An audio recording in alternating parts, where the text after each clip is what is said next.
Greetings, friends. How are we doing tonight? It's a special day here tonight in the a special night here tonight in the True Crime Metrix studio because we're going to be looking at the Wendi Adelson interview again for the third time on our channel. But you know what? Sometimes people say to me, "Oh, Metrix, why do you keep reusing and rewatching the same content? You're just looking for views." I say no. Every time that we go through Wendi Adelson's interrogation / interview / witness fucking, what is it? I mean, what do you call it? Victim.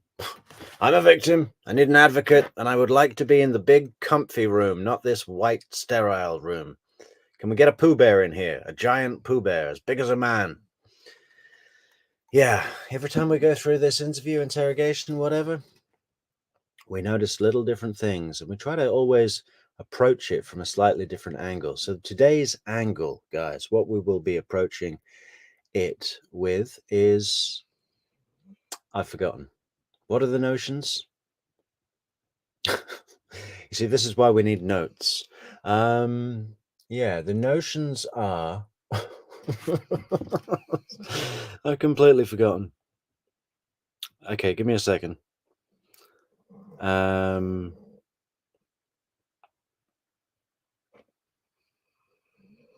Wendy's drive down Trescott, right? That's one of them. We're going to be looking out for clues about that. And we're also going to be looking at her general movements. We've had some interesting debates today on the Discord server, guys, with one of our longtime residents over there. Maybe we'll discuss some of those finer points a little later on. But for now, I think it's important that we start the show because we are on a limited battery supply tonight, guys. We've got a 47% phone battery power, and we've got a 50% or laptop power. And there's not much we can do about that. So hopefully we'll at least get a couple of hours out of this juice. And then we'll be back tomorrow in the AM, in the early AM for most of you. Okay, let's get this show ticking and chicken.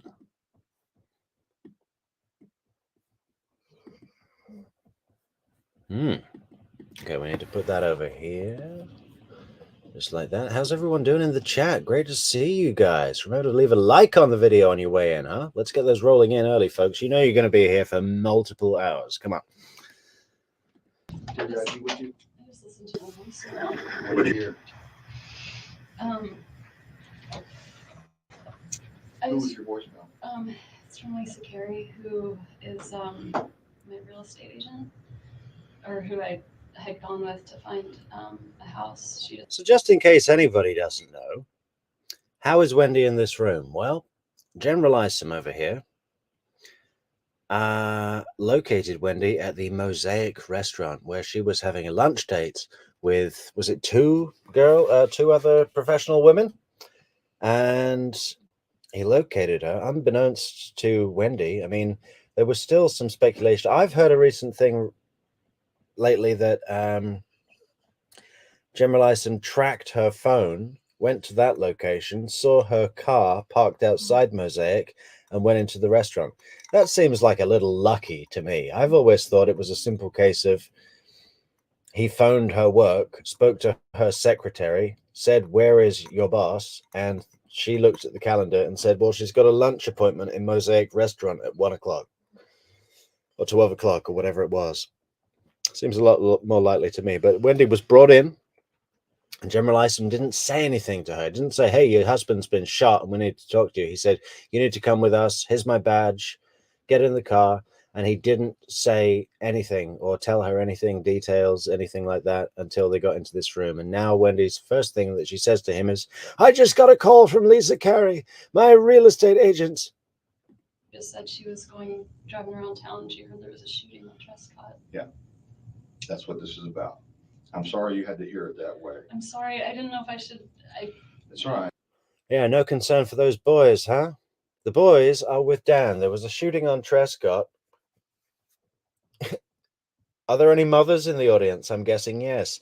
Wouldn't you say something like, "What is going on? Where are my kids?" Wouldn't that be the first thing? Like, okay, you're a cop? Fantastic. Tell me where my kids are right now. In fact, we're going to the daycare immediately. Get the car. All right, just leave it there. Is it still on? It's right there.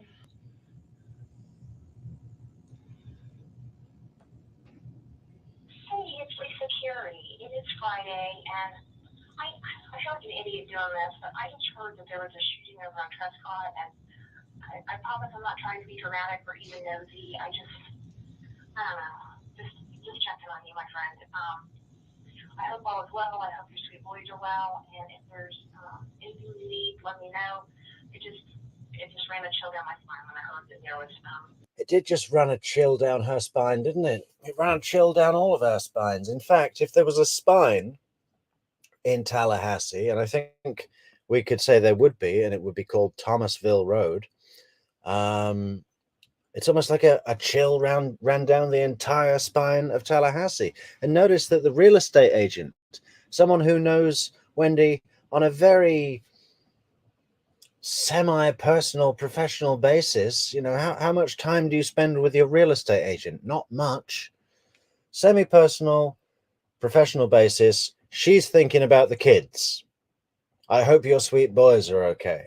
Wendi hasn't said one word about those kids.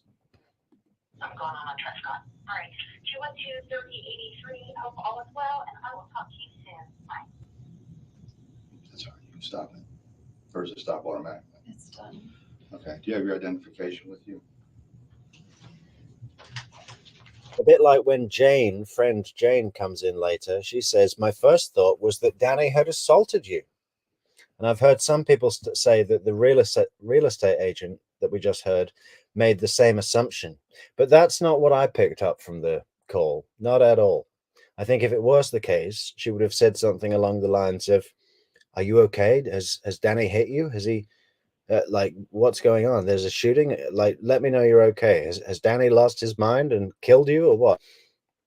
There would have been something much more direct. The nature of her message that we just listened to suggests to me that it was on a much deeper subconscious level that she sensed something was wrong. And I think, like Jeff Lacasse said, Friday, the 18th of July, meant something to me before this happened. There was this sense that we were moving towards a date. It was like a drum beat. We're moving towards this date. Something's going to happen. Jeff had that sense. And I believe that other people had that sense, less consciously, right? The real estate agent would have spent time with Wendi, would have picked up on certain things that she didn't understand or even consciously become aware of at the time, but it came out in this call.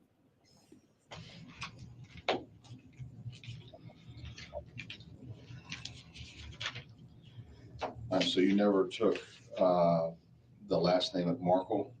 No. Why would I do that? Why would I change my name from Adelson to Markel? A-D-E. We have an institute in Miami, fuckhead. No. S-O-N. Okay. Wendi with an I. Jill. All right. Still nothing. Look at her, just waiting. Where are your kids, idiot?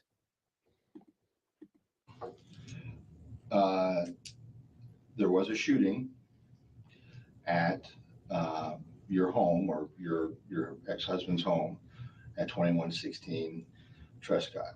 Okay. Your ex. Realization about the crime scene tape and her drive down Trescott would have already come in now. She'd be like, oh my God, is that what that was? Husband, Daniel, all right, has been taken to the hospital. He's not going to survive. Oh my God. Okay. Big missed opportunity for General Ison there, you see. Can you imagine if he'd have said something along the lines of, there was a shooting, Danny has been shot, he's in critical, he's at TMH right now.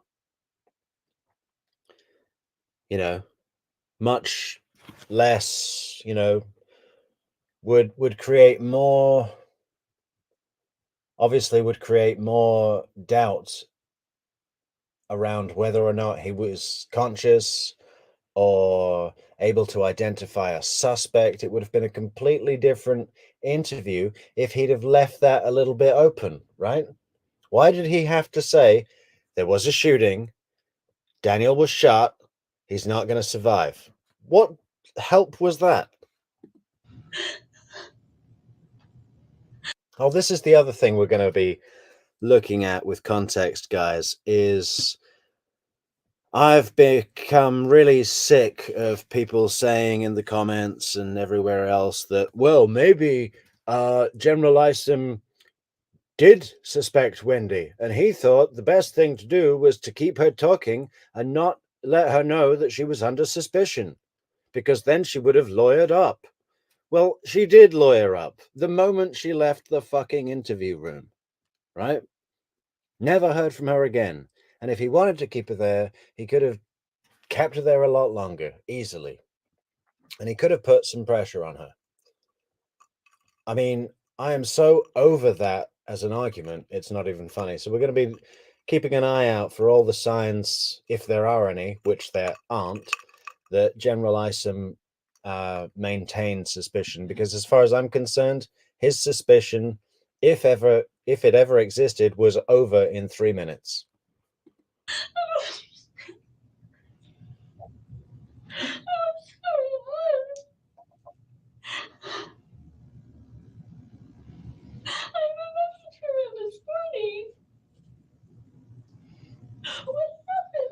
Well, before we get into everything, I have to establish where you were and who you were with and so forth. Okay. Okay, and then once we've established all that, I can give you more details. Okay. Do you understand why I wanted you to come here before I discuss this?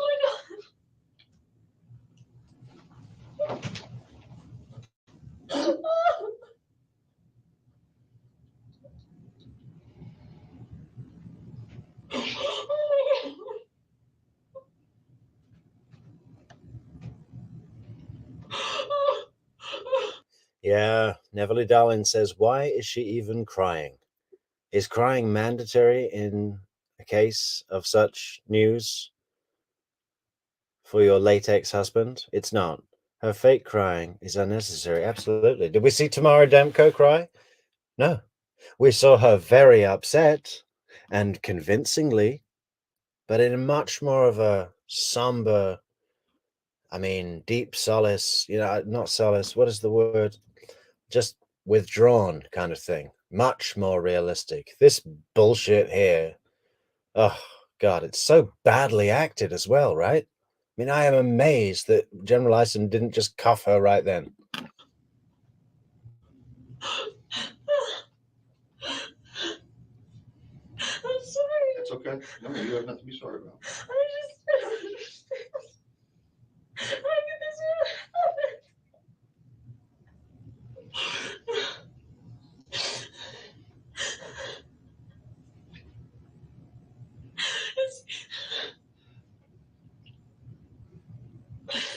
Can you let me get over this hump, okay? Can we do that? You left your house. Yeah, I was there. I didn't leave this morning. I didn't leave until noon. Okay. Oh my God. And I tried to drive up Trescott and I saw that it was blocked. It was blocked at some point. I'm not sure what time it was And I blocked. just thought, oh, there's maybe some trees down or something. Because sometimes. Oh, you're saying as you drove down which one of the side roads? When I'm going to a friend's party tonight, and it's a oh my God, what am I even talking about? I needed to buy, it's a stock the shelf engagement party, and so I went to buy bourbon. Okay. So I went to drive from my place up Trescott to get to ABC. And this fake thing she does where she distances herself from anything to do with alcohol, right? She doesn't know the name of a Stock the Bar party. Bullshit. Stock the shelf or stack the fridge. What is it? I don't know. I don't really, it's just, what is all that about? liquor, and it was blocked, so I just turned around. I was on the phone at the time. I wasn't paying a lot of attention. Right. So I just turned around and drove up the other way. I just thought, oh, sometimes when I lived there were electrical things Okay. that would happen. I've just thought it's probably so she can justify going all the way to ABC Liquor, right? When there's like 105 other liquor stores that are closer to her house, closer to the Mosaic restaurant, not going past Trescott, blah, blah, blah, blah, blah, blah, blah. Oh, I don't know anything about alcohol, so I just went to the one on the map. Happened. I left my house around 12:15 because I thought I'll get the bourbon and then I'll get some gas for the car and get super glue for one of the boys' toys. And I was trying to do all I can before meeting my two friends at 1. Okay, what? I still don't think she got any gas, that's never been proven. And I'd love to know. We went through a whole thing this morning about how Wendi would be a likely candidate to always fill up the car to the brim when she gets gas. Unlike me, who puts 20 euros or 10 euros as and when it's needed. Purely because of the fact that if I go to the gas station and fill up, I hate it when they say, yeah, that'll be $130. It's just like, oh my God. But yeah, I'd love to know if when they searched the car, they checked how full her tank was. But I don't think they did because they saw the Cheerios and they thought, oh, this is a simple woman, a simple mother woman. Who was at your house this morning? The only person that was at my house this morning was a guy from Best Buy because my TV was broken and it's under warranty. Easy for you. Yeah, I figured. Okay, a guy from Best Buy was at your house to work on your TV. I have his name and everything at the house if you want it, because the boys broke the TV, so he gave me a choice of fixing it or getting a new one. What time did he come to the house? He called me at around 8. Another tell Wendi has is when was there any need? Think about it. The Cheerios thing, I said earlier in the stream this morning that I believe that Wendi stood at the door to the back seat and emptied a box of Cheerios and looked at it and thought, is that the right amount? Does that look authentic for a mother, messy toddler car? So that when the cops have a look in it, they'll see that it's not been cleaned in a while and blah, blah, blah, blah, blah. Because when Wendi lies, she hits home these details, really pushes them hard sell. How many fucking times does she talk about the Cheerios? Oh, did you see the Cheerios on the back seat? Oh, it hasn't been cleaned in ages. I'm such a pig, And this detail, when she just said, oh, the boys broke the TV, so it had to get fixed. There was no need to say that. It wouldn't come up. Meaning it's a lie, and the lie is she broke the TV on purpose in order to make the appointment to get it fixed on the day to be her alibi for Dan's murder, right? Let's just hear that again. And she always does this kind of chuckle. Oh, one of the boys broke it. Did you see the Cheerios on the TV? Yeah, I figured.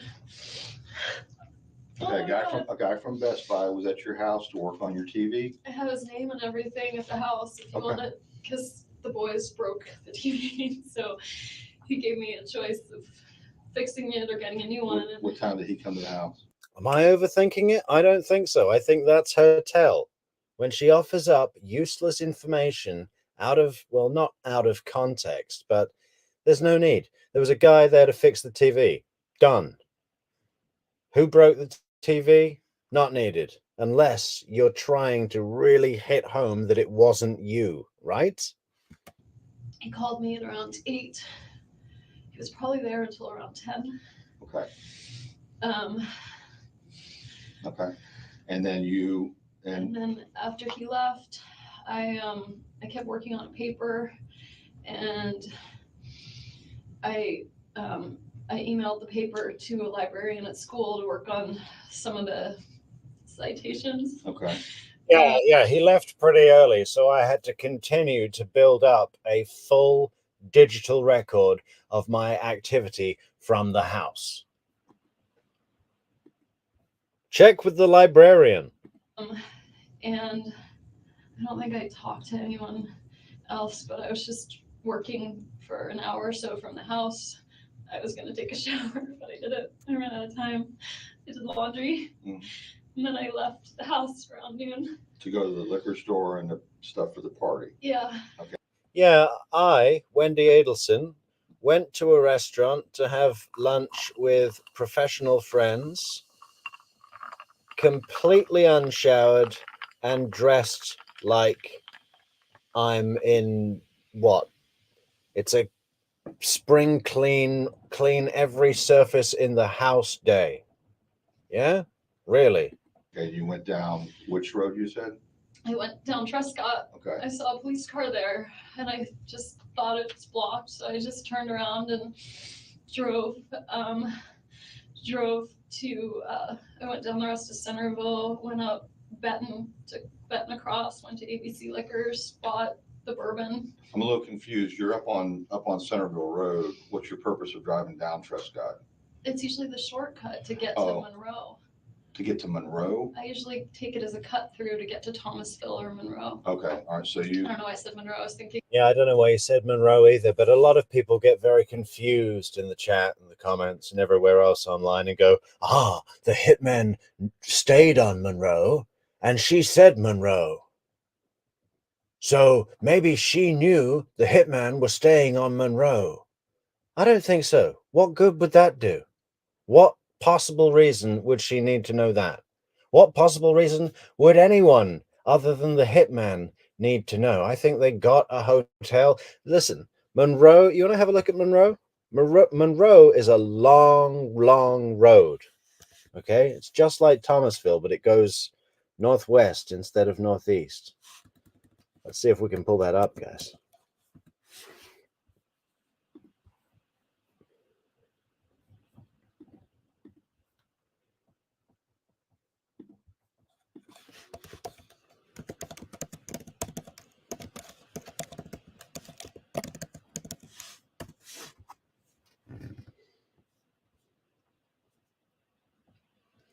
This is Monroe. From there all the way up here, that's all Monroe, the 27, right? And there's a lot of important buildings on there. There's the courthouse, there's the police station, there's all sorts of things on Monroe. I don't think she slipped up because she knew the hitman was staying there. That just doesn't make any sense to me. Mosaic, Monroe, Thomasville. Okay, so when you come down into town on Centerville, I almost always cut through Trescott, and just drive by your old house? Well, I do it as a way of like coming to terms with the divorce. But yeah, sometimes I drive there. If I'm too sad, I drive around. Okay. If the kids aren't home and I know they're not home, I feel better about driving by the house. But yeah, it's shorter and I just usually drive by. It's shorter than going all the way down to Benton. All the way down Centerville and around Benton. It's just a shortcut I always took. Okay, so you turned around and went back to Centerville, I take it? Yeah. Down to Benton and went to the liquor store down there on Thomasville? Yeah. The one at Benton Road?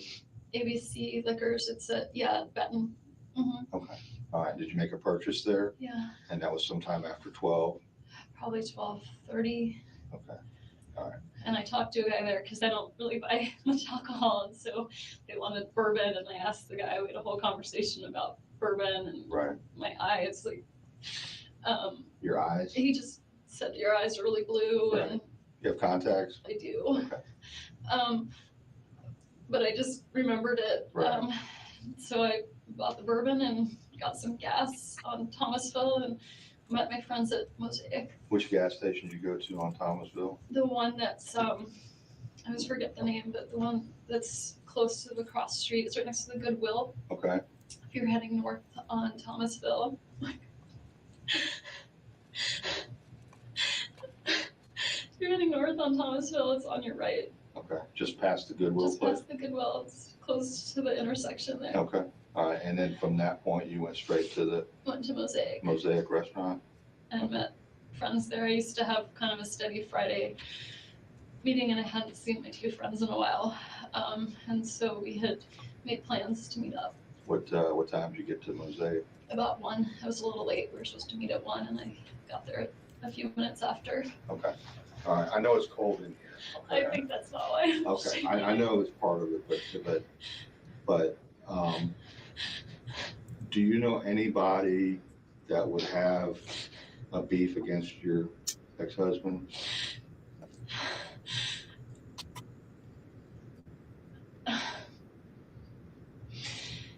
He's oh God. I hate to ask it now, but I have to do it now. You understand, right?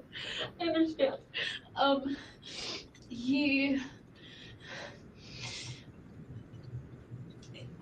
He had friends. He always meant well, but he would sometimes rub people the wrong way. Okay.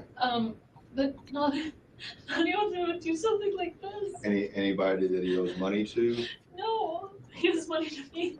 He owes money to you? But not, Okay. not me. Okay. All right. All right. Oh my God, we're poor kids.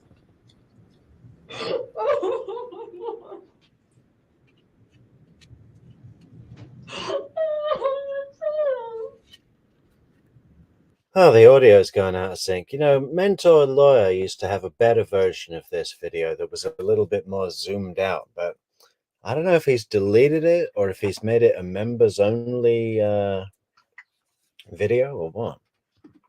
I know a lot of people didn't really love him, but I don't know anyone who would do something like this. Well, we're still trying to determine, what happened and how it happened. But he wouldn't do this to a person. Okay.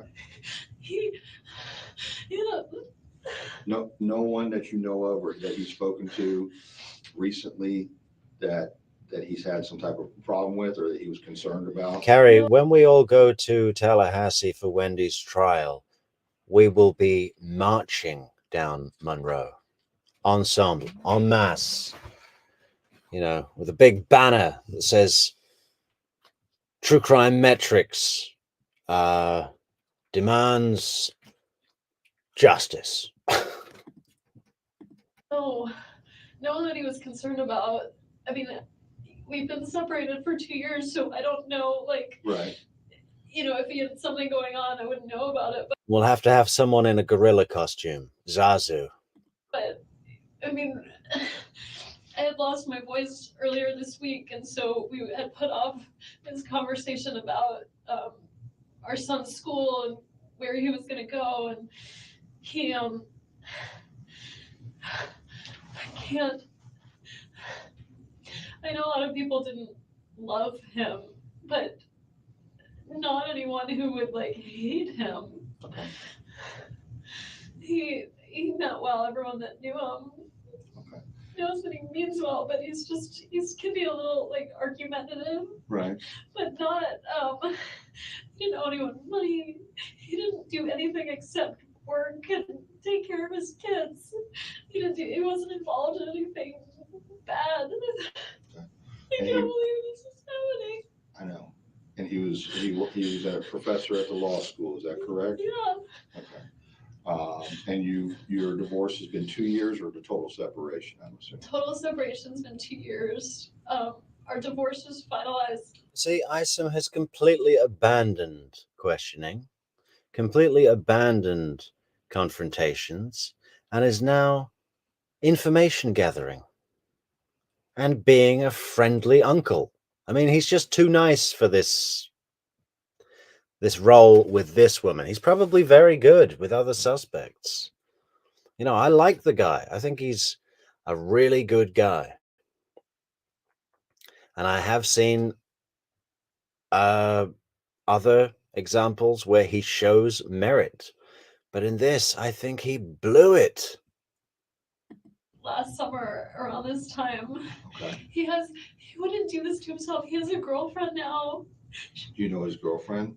I met her once in the last couple of weeks. She was visiting. She lives in New York. Okay. Do you know anything about her? I know some things about her. She's also a law professor. I know she's recently divorced and she has a son. I don't know if her divorce is final, but I think recently divorced. Where's she a law professor at? At NYU. Okay. And they seemed very happy. And I mean, I think that was a really good thing in his life. He seemed really happy about it. She came down here, she met the boys. Yeah, I bet he did, huh? I bet he did. After everything you've put him through, he's met someone kind with incredible, status in the academic community. Tenure. House in the Hamptons, Wendi. Not going to have that, are we, Wendi? And I met her and she told me how great she loved the boys. You know, like it seemed fine. Did she ever stay at the house with him? Just that one time. When was that?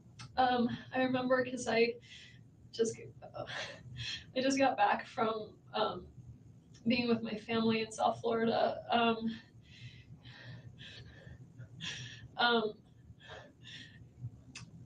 Sorry. It's okay. You're doing great. Sky Troop says, Metrix, a gorilla costume in Florida? Are you trying to kill me? Listen, Sky Troop, it's a must. It needs to happen. I want a gorilla outside Leon County Courthouse holding a banner, holding a head that looks like Wendy's head, right? That'd be great. So, what date was it? I went with my family.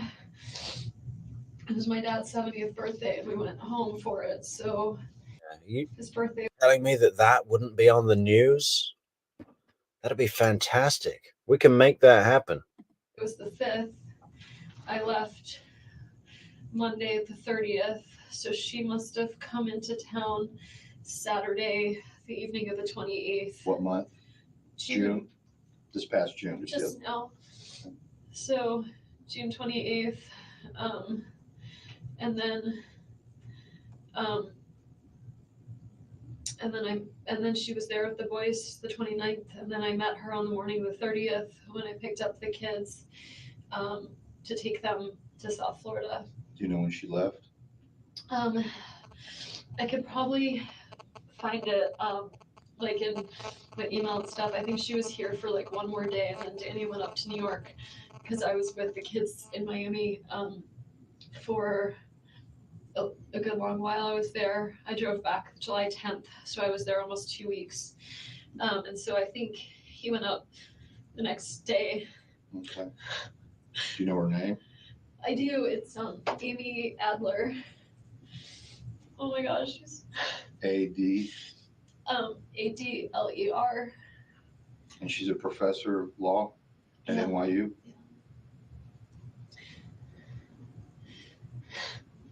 What kind of car does she drive? I have no idea. I know she has a car. She lives in. What kind of car does she drive?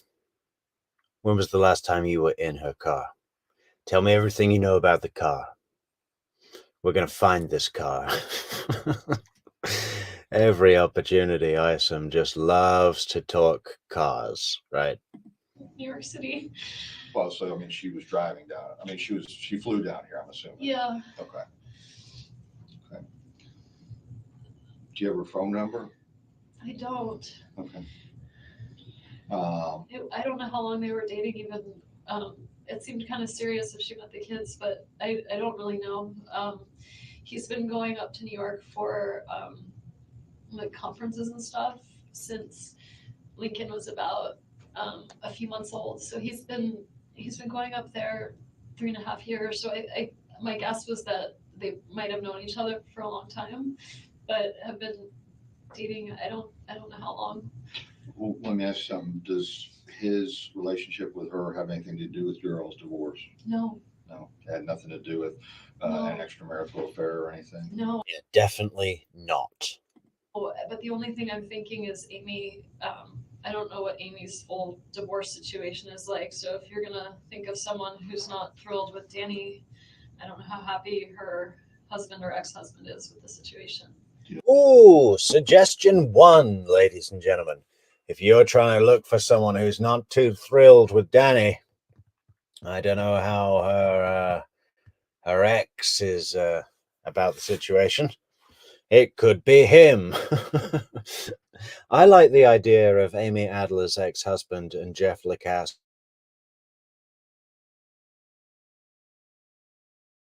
You know, they team up like a buddy movie. They drive down from New York.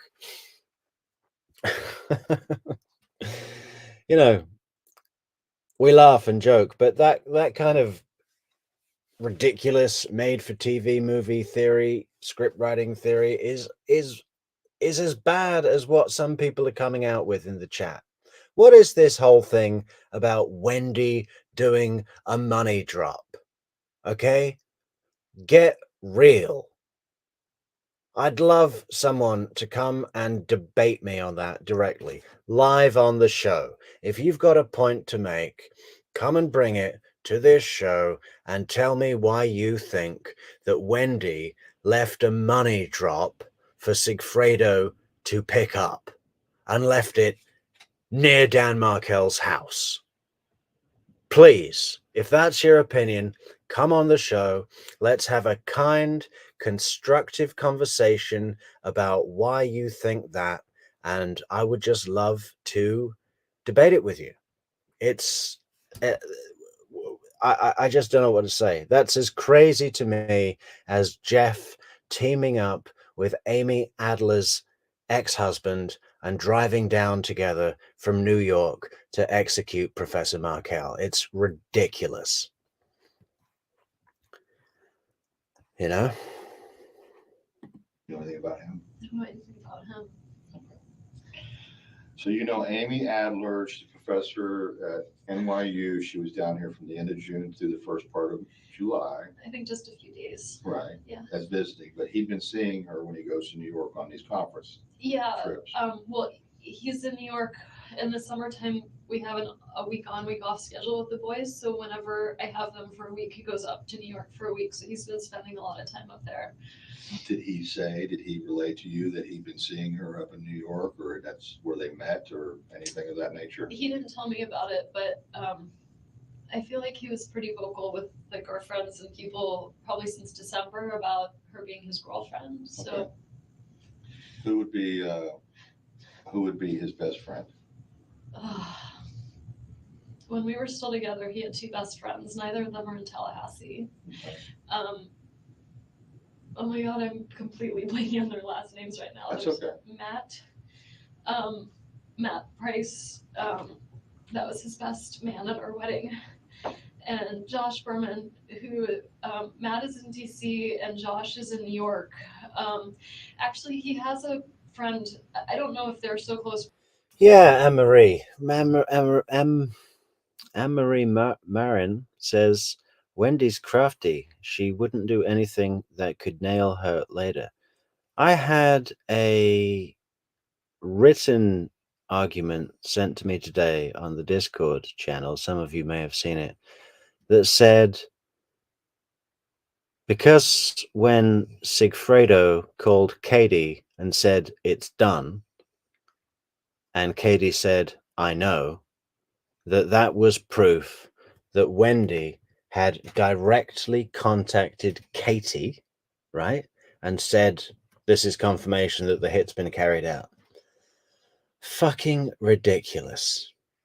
I gave my counter argument and the person seemed to accept it gracefully because there's no communication. There's no communication coming out between Katie and Wendi. Get real, get off your imaginary cloud. This case is interesting enough. We don't need to create these weird fantasy stories. Stick with the reality. It's good enough. And you're just misleading people, you know? And if we mislead people, Wendi gets away. So please stop it. But he and the boys sleep over at their house a lot. They're in Cairo, Georgia. Okay. That's probably his closest friend here. Do you know his name? His name's Alex Greenberg. He's a veterinarian in town, and they've got kids around the same age as our kids. He's a vet here in town. Mm-hmm. And I think Do you know they're where his close. office is? I don't. Maybe in Cairo. Oh, he doesn't have an office in Tallahassee. I don't think so. He's a vet in Cairo. Their house is in Cairo. His wife is a dentist. I don't know if her practice is in town or in Cairo either. His wife is Maya, MYA. Okay. You're being very helpful. Okay, I know it's hard. I'm trying. You're doing fine. Believe what's happening. You're doing fine. I know it's all a shock. I know it's coming to you all at once. Okay. I don't know who would do this. Okay. Well, Anyone still think that Isim is got her under suspicion and is just being kind to keep her talking? Anyone holding on to that opinion? well, it appears from what we've seen so far that someone intentionally hurt Danny. Okay, intentionally.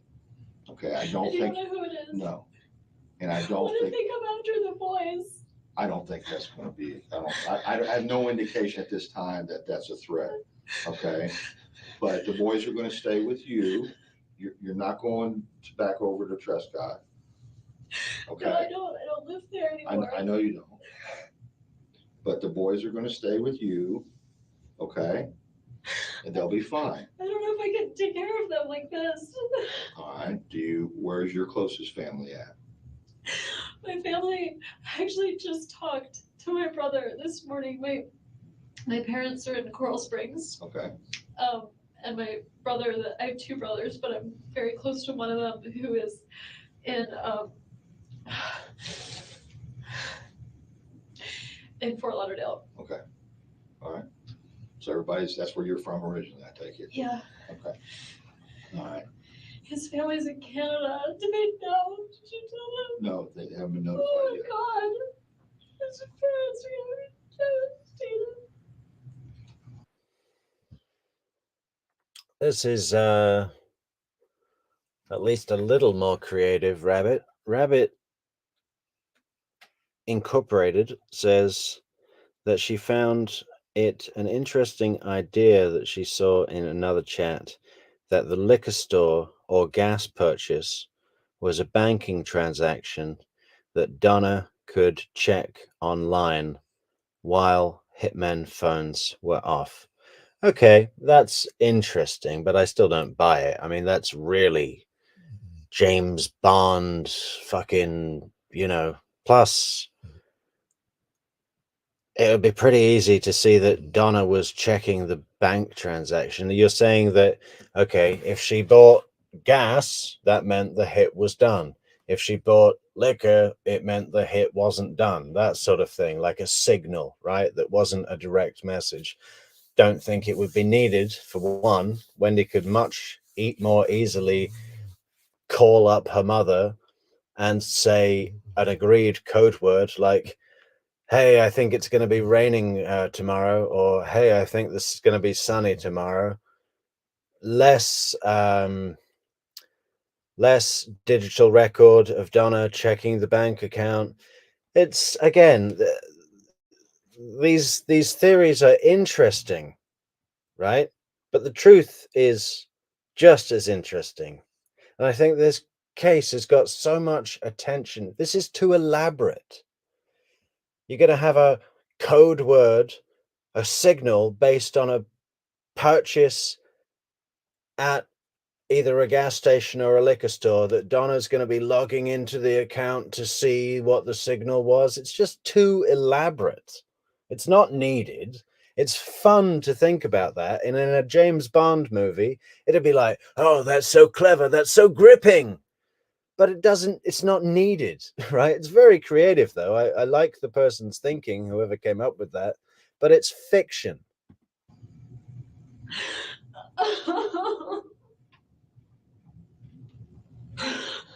Okay. This is what I want to do. Okay. This is what happened. Okay. Daniel's been shot. Okay. And we have to find out why and who did this. Can you help with that? I will try. Okay. What I want to do right now to try to expedite things, okay, but I need your permission, is I want to take your cell phone and download all the information out of it. Sure. Do you have a problem with that? No. Okay. And then we're going to make arrangements for you to get the kids, or we'll get the kids somehow, okay? Because the kids are at daycare, right? Yeah. And they're going to need their mother. Yeah. Okay? Yeah. Okay. Can you do that? Yes. Okay. I got to get a form for you to sign, and then I'm. Bob 417 asks, when Katie said, I know, how did she know? Well, if she did actually know, some people say that she said, I know, because when Sigfredo called her, she was like, well, obviously she's calling me to tell her it's done. She was like, oh, I know.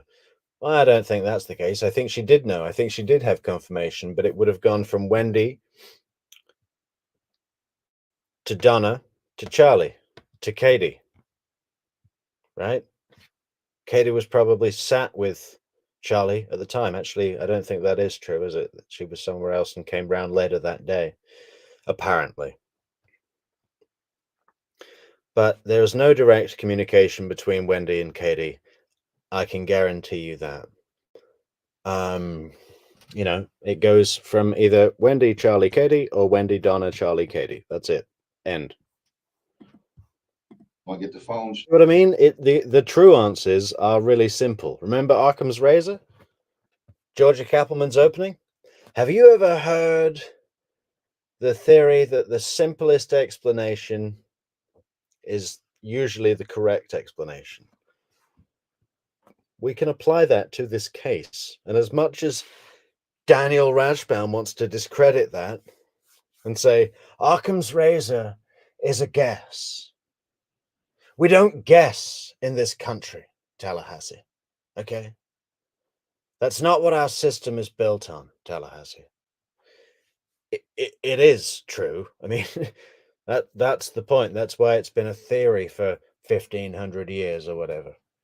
Started, okay? Oh my God. I have a lot of friends. I know. How do you know that? Well, you had two of them up there for a last minute lunch date, right?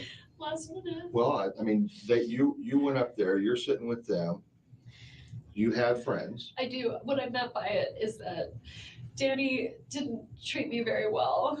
And I'm Okay. so scared that maybe someone did this. Not because they hate Danny, but because they thought this was good somehow. Oh, are you? Just to comment on Donna Adelson's defense duo. Obviously, we've got Daniel Rashbaum in the blue corner, and on the red corner, we've got Mr. Morris, who I've always nicknamed the Scalp ever since I saw him the first time, because he's got that shaved head that's shiny, and I just see one scalp when I look at him. No face, just a scalp. But I thought we could call them collectively together as a duo, Scalp Rash. What does everyone think about that? Scalp Rash. Donna's defense team, Scalp Rash.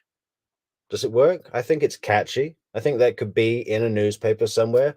Let's try and get people talking about Scalp Rash, okay? You saying that you think maybe one of your friends would have done something Who like would this? do this? I don't know. That's why you're here, and that's why we're talking.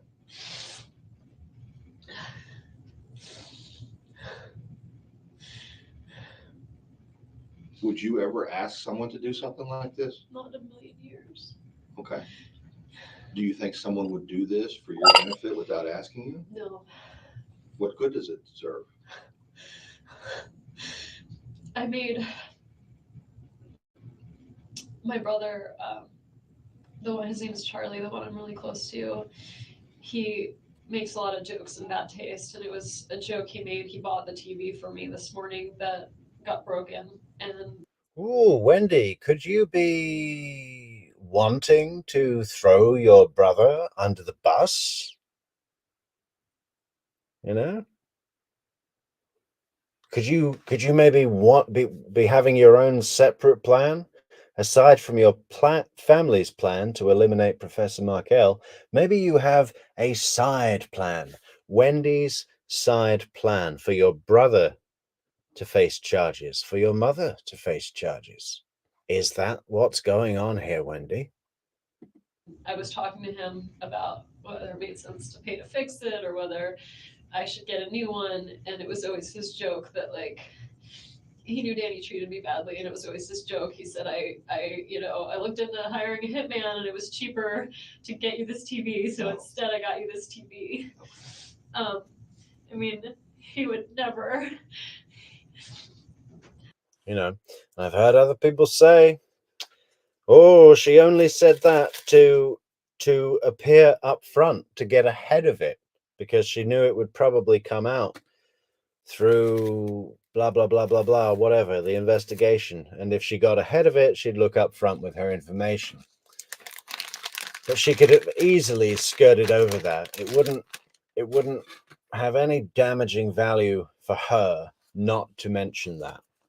So why mention it then? If it's not self-preservation, what is it? Well, it's what's the opposite? You know, it's purposefully putting a target for law enforcement on Charlie's face, on his stupid dentist face. Right? Big old target on his stupid dentist face. My brother, the one who's Charlie, who I'm really close with, it was often his joke. He would joke. He'd say, "Oh, I was going to hire you a hitman, but the TV was cheaper." Blah, blah, blah, blah, blah, blah, blah. No reason for her to say that. Doesn't offer her any self-preservation. Even if it came up at a later stage, it wouldn't be something that could be said that she'd,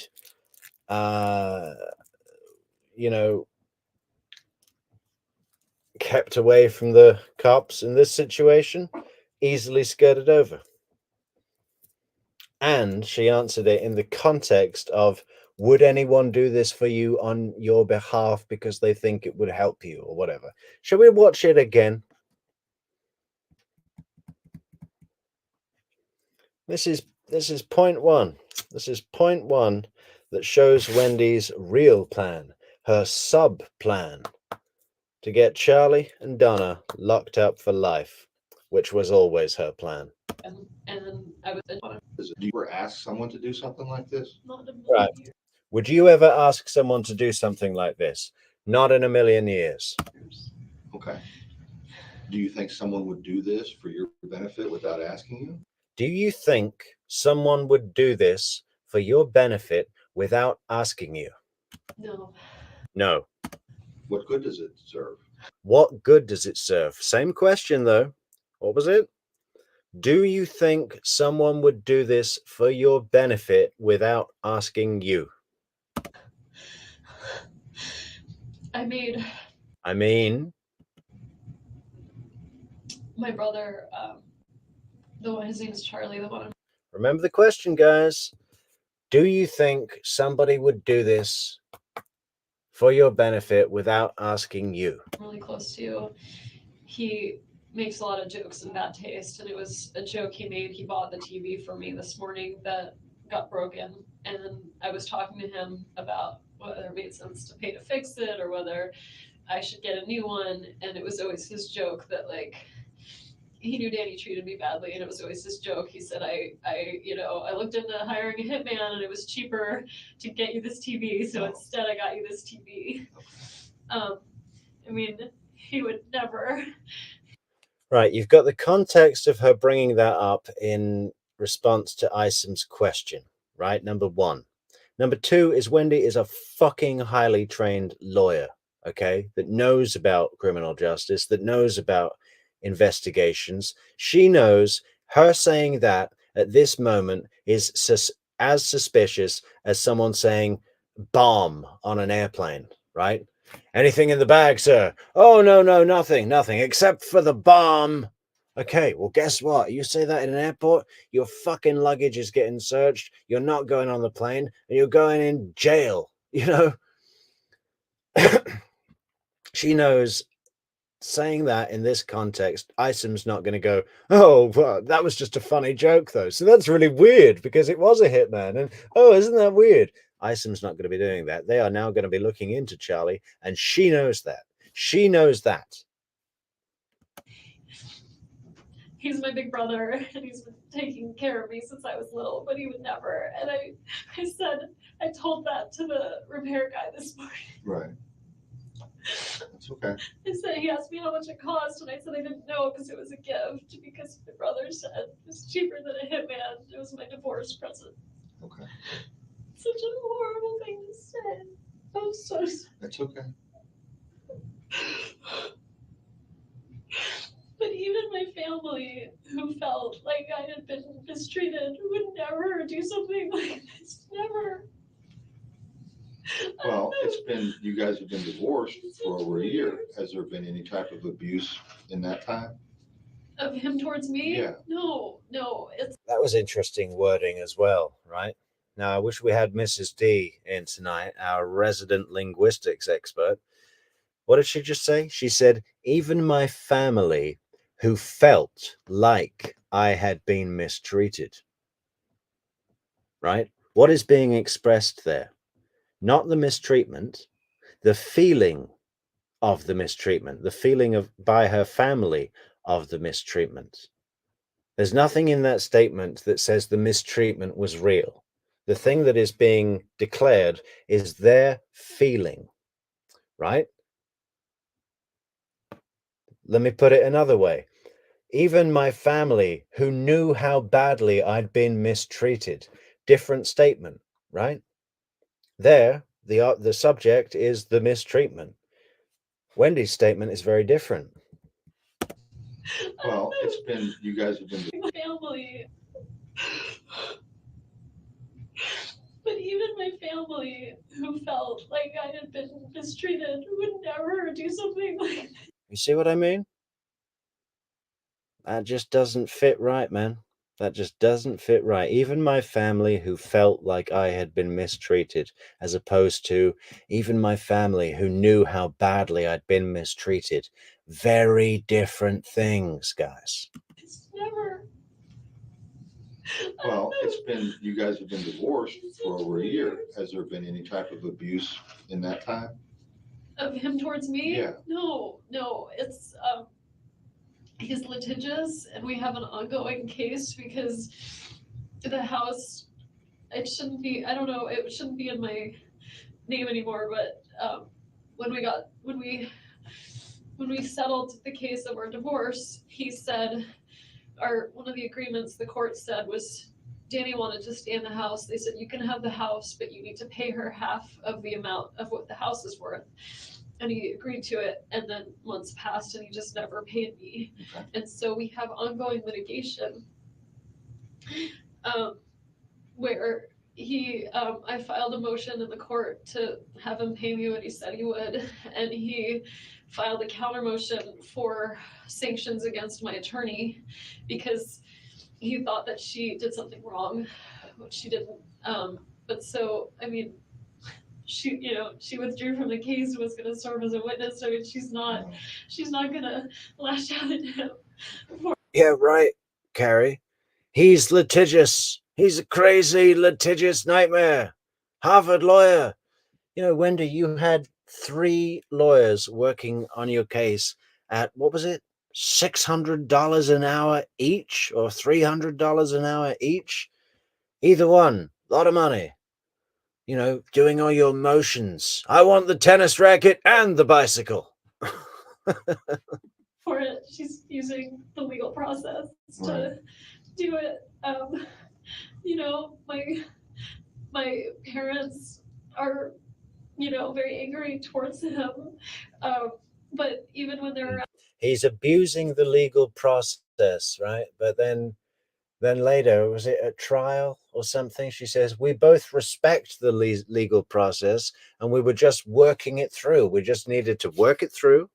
The courts, let the courts do the thing, the process. We love the process because we're both lawyers. Suddenly he was abusing the process. the legal process. Around my kids, they would never say a bad word about my Sure. kid's father. They're Right. really, really careful about that. They just like him, but they know he's the father of my kids. They would. You know, another thing she does here, they would never say a bad word about my kid's father. She might be mixing up the truths there, right? Because she might mean that they would never use a curse word, you know, like fucker or bastard, or all of the other ones that they used, right? But it's all right to call him stupid because that's not a bad word, right? They would never use a bad word in front of my kids. Does that mean anything at all against Markel or just curse words? Mixing up the truths. Nice little tactic, Wendy, but we got you. We got you. We see you. You know, and we're learning how you work. Every time we go through this, guys, we see another thing. We see another thing, right? my parents are, you know, very angry towards him. But even when they're around my kids, they would never say a bad word about my Sure. kid's father. They're Right. really, really careful about that. You know, again, with the linguistics, she could have phrased that like, they would never disparage him in any way, or they would never say anything against Professor Markel. But she says, never use a bad word, which could be synonymous with curse words only, right? So in her mind, she's telling the truth. They just like him, but they know he's the father of my kids. They would never do that. Right. I don't know who would be angry enough with him Well, that's what I have to find out. to do something like this. The brother that you're real close to, I have to do a lot of elimination at the same time. The brother that you're really close to, the one that joked about the TV and everything, what'd you say his name was? Charlie. Charlie, and he's in Fort Lauderdale? Yeah. Okay. Tell me what kind of car he has. Got to do a clip show of every time Isom references, tell me what kind of car he drives. He's got an old police car. Okay, what's the year? Is it a Buick or a Chevy? Tell me exactly what it is. Has like 5 cars. Can't tell me all of them. He drives it. I think one of them is an unmarked police car. Oh, really? He's a bit of a character. Okay. So I don't know what he's driving at the time. Right. But I'll tell you, he's a periodontist, and he has. Yeah, he is a bit of a character. He saw the Blues Brothers when he was 12 years old, loved it, and said, one day I'm going to have a used police car. And then when I'm going to be driving it, I'm going to be wearing a hat and sunglasses and say, it's got cop tires, cop shocks, cop motor, cop brakes, cop suspension. This practice where he works from early in the morning till late at night. So if you ever wanted to find his whereabouts, he's working all day long until early in the morning till late at night, always driving to a different office, working. Oh, he goes to different offices? Yeah, he works in different offices all over South Florida and does implants for people. And he works really hard all the time.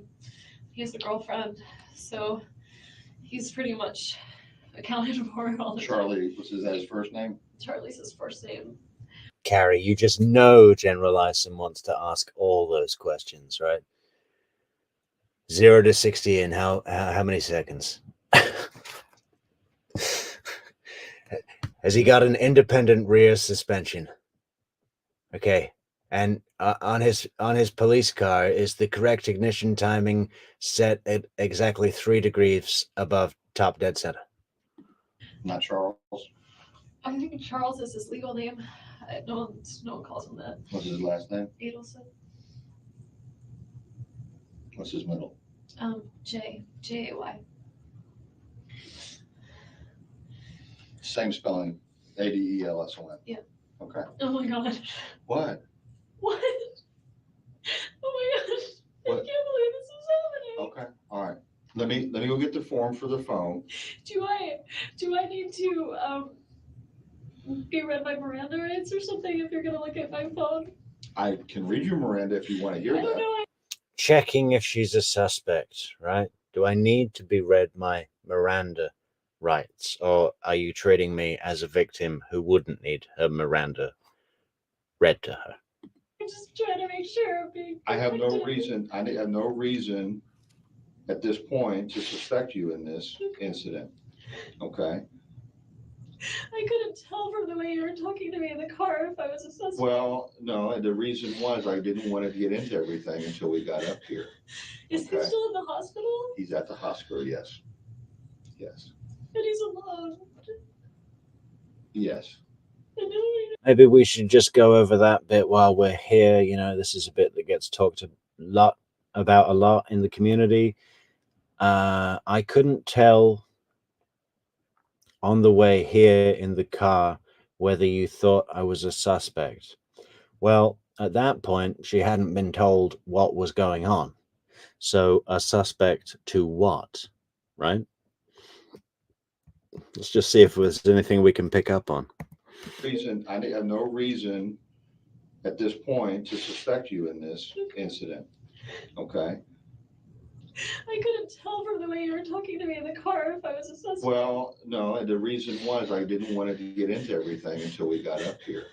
Is he Okay. still in the hospital? He's at the.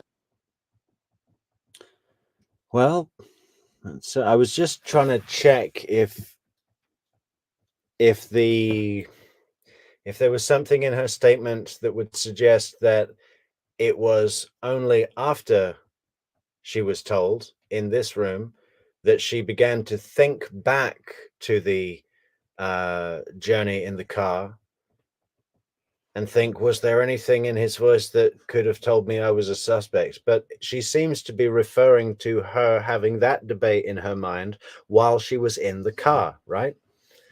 So she hadn't been told what was going on. But what the hell did she think she was going on? A cop bursts into the restaurant, comes straight up to your table, shows you his badge, and says, "Are you Wendi Adelson?" You would freak out. You're going to come with me. You need to come with me, ma'am. We need to get to the police station before I tell you anything. I wouldn't be going. I wouldn't be going anywhere. I'd say, fuck you, copper, and tell me exactly what is going on immediately. Where are my kids? You know? Unbelievable. The hospital, yes. Yes. And he's alone. Yes.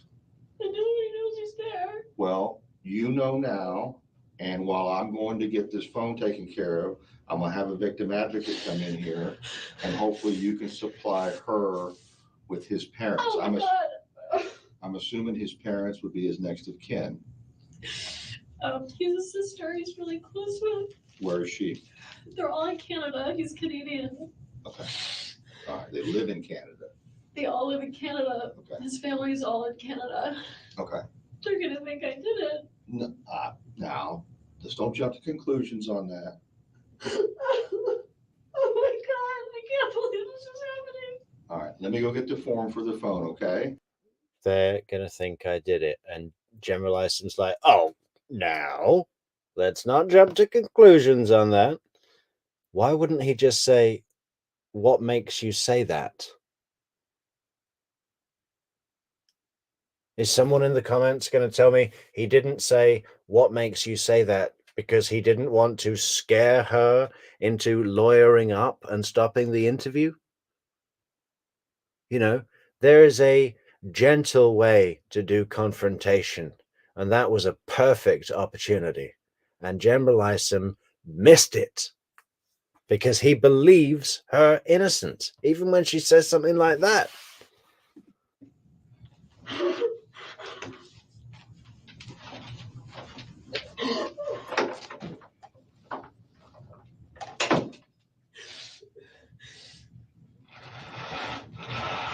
Oh my God.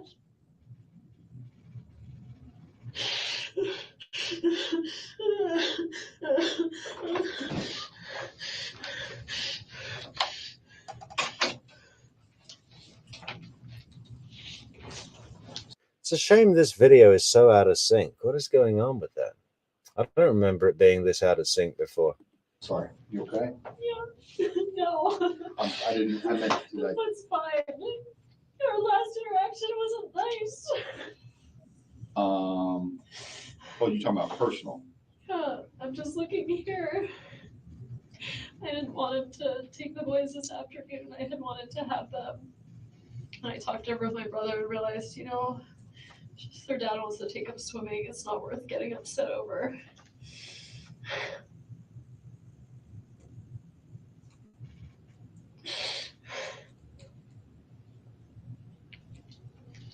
He sent me that message at 9:15 this morning.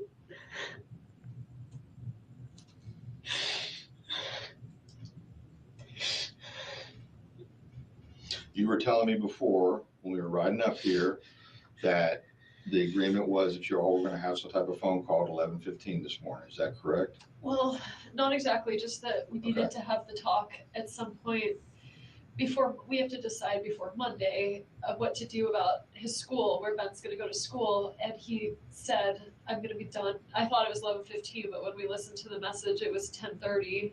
Okay. When he said, I'm gonna be out of, he went to like a workout class at the gym. He At said, Premier. At Premier. Mhm. He said, I'm gonna be out of it by such and such a time, you could call me then. And I called, but I think we could see what time I called him. I thought it was more of like, let's see, recent calls. I called him. Well, that's him calling in at 9:02. I called him at 11:42 and got his answering machine. He called you at 9:02? He called me at 9:02. Mm-hmm. The repair guy was there, and honestly, I leave my ringer off a lot of the time, so I didn't even hear the call come in. He left me a message. I called him at 11:42 and left him a message, just saying, okay, I want to talk about. Exactly, J Cash. J Cash says any other detective with this is talking about the Wendi saying they're going to think I did it, Dan's parents or family, and Isom going, oh, now, come on, let's not jump to conclusions. We know it wasn't you. We've eliminated you. You're not a suspect. You're a victim. Jay Cash says any other detective would have jumped all over that statement. It's absurd that he had no follow-up that Dan's parents would think Wendi is capable of murder. Instead, he consoles Wendi. Ugh. And Success Outsider, says he was after the phone and knew this was being recorded. Just keep her talking. Yeah, he can keep her talking by asking questions. If all detectives did what some people are thinking Isom's doing here, where they're just like, oh, we can't ask a question or confront anyone about anything in case they lawyer up, nothing would get done, right? And plus, a warrant could be issued for that phone immediately, no question. School for Ben, and I assume I'll see you at 4:30 today. When I figured he's going to take the kids swimming, right, and he'll drop them at the house at 4:30. Okay, so in other words, the whole meeting at 10:30 or 11:15 Just didn't happen. Right. Okay. All right. Let me get this. There's a lot of information on here. Okay. It'd probably be easier if I read it to you. Fine. Okay. I, Wendi Adelson, and I got to change this. Adelson. I know I got to change that. It's okay. It's Adelson. Actually, it's spelled right. I said it wrong. Adelson. Do hereby authorize and give my permission to investigator Isom, who has identified himself to me as a law enforcement officer with necessary assistance of a digital forensic examiner to make a full and complete search of my cell phone or other digital media, along with data located on additional data sources, locations such as connected to. Yeah, don't worry, General Isom. I've had that phone prepped, buddy. That phone has been prepped by IBM, Dell computers. It has been cleared. And you know what I've been doing for the past several months while we've been planning this? I've been developing a pattern that I can later refer to, like oh, I use my text messages as a calendar, and when something's done, I just delete the text. Yeah, because everyone does that. It's almost like stapling money, isn't it? Just one of those common practices. Act, and we're at the Tallahassee Police Department. That's the address. I have been advised that law enforcement are engaged in investigation concerning an alleged violation of federal or state law pertaining to a shooting incident. I do further authorize and give permission to take from my cell phone located at 230 47th Avenue. Any. I'm sorry, is that the police station? That's where we're at right Okay. now. Yeah. Computers, cell phones, computer peripherals, digital media data, which may or may not have a connection, value, or relevance as evidence in said investigation.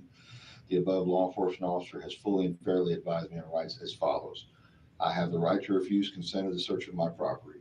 I have the right to consult with an attorney or any other person of my choice prior to giving them consent and permission to search the above described property.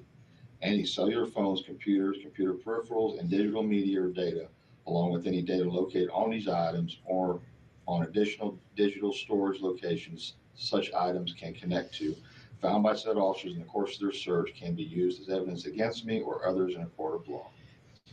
I fully understand and appreciate these rights and wish it be specifically understood that I'm hereby giving consent permission to conduct the search of the cellular phones, computers, computer peripherals, and digital media data, along with any data located on any additional digital storage locations such items can connect to, solely because of my desire to freely and voluntarily cooperate and assist in this investigation. I have not been promised anything or been threatened or coerced in any way, nor has any inducement of any kind been held out to me in return for this consent and permission to search.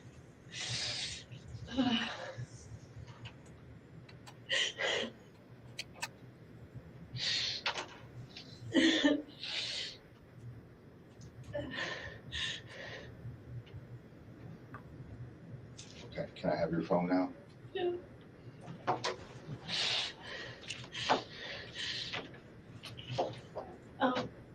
Stupid question, but are you gonna give it back? Yes, Okay. yes. I feel like I need to help No, my you're gonna family. What's going on? No, you're gonna get it back. It's just I'm trying to expedite this now so I can get it back to you sooner. I understand. Be right back.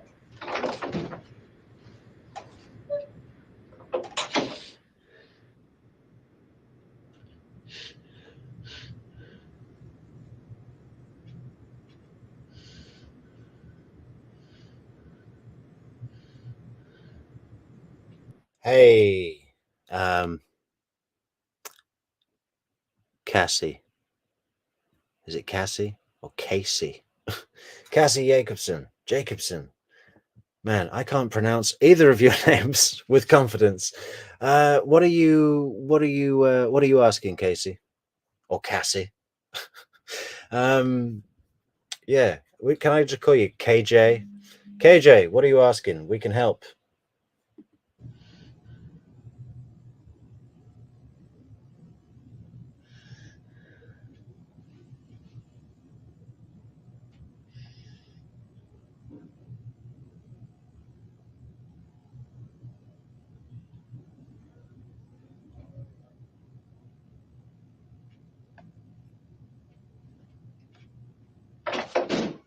Okay, Wendy. Let me get your. That's the friend I was with calling. Do you want to just decline it? I guess I should talk to anyone right now. Yeah.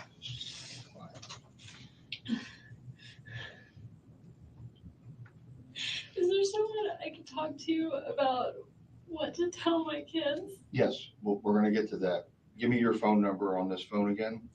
954-803-0079. Can I get Daniel's cell phone number? 202-276-8200. 202-276-8200. Okay. Do you know his passcode to unlock his phone? I don't. You don't know it? I don't have a pass. Hey, Jay Cash, I didn't get it either. What did you say about about Wendy bringing up Katie. Let me read this comment here. Amy, I still don't know what you're asking me. How was it not clear that it's absolutely insane that she mentioned out of nowhere Katie as a random chick who isn't even serious about it? Yeah, but when did she mention Katie? Not here. When did that come up, J Cash? Passcode. Right. When I was with him, he didn't have the kind of phone that needed a passcode. Okay. But he's got an iPhone since then, so Yeah. he may have one. And I can't remember, like, actually, I remember his passcode to something, but it was like a word in Hebrew with the word one, so it's a word and not numbers. I could give you my children's birthdays in case you want to try that.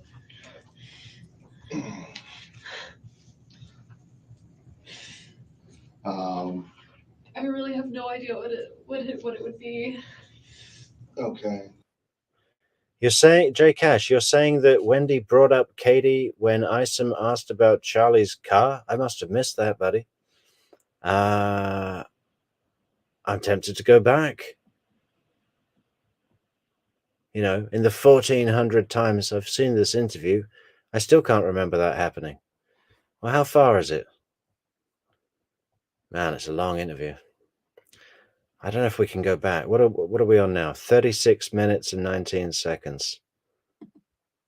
But you need to pay her half of the. Oh my God, I can't believe this is happening. All right. Let me go get the form for the phone, okay? And he works really hard. We have a brother that I have two brothers, but I'm very close to one of them who is in. This is and who did this? Yeah. You went up there. You're sitting. Maybe one of your. Think someone would do For me this morning. Be ever as a gift because my brother said it's cheaper than a hitman. It's been. He's litigious. You can have the allegation, the counter motion.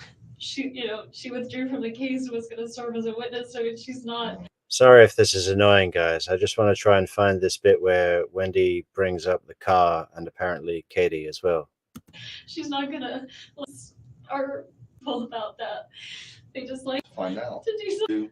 The one that joked about the TV and can't tell me all of them. He drives and I think one of them is an unmarked police car. Oh, really? He's a bit of a character. Okay. So I don't know what he's driving at the time. Right. But I'll tell you, he's a periodontist and he has this practice where he works from early in the morning till late at night. So if you ever wanted to find his whereabouts, he's working all day long until early in the morning till late at night, always driving to a different office, working. Oh, he goes to different offices? Yeah, he works in different offices all over South Florida, does implants for people.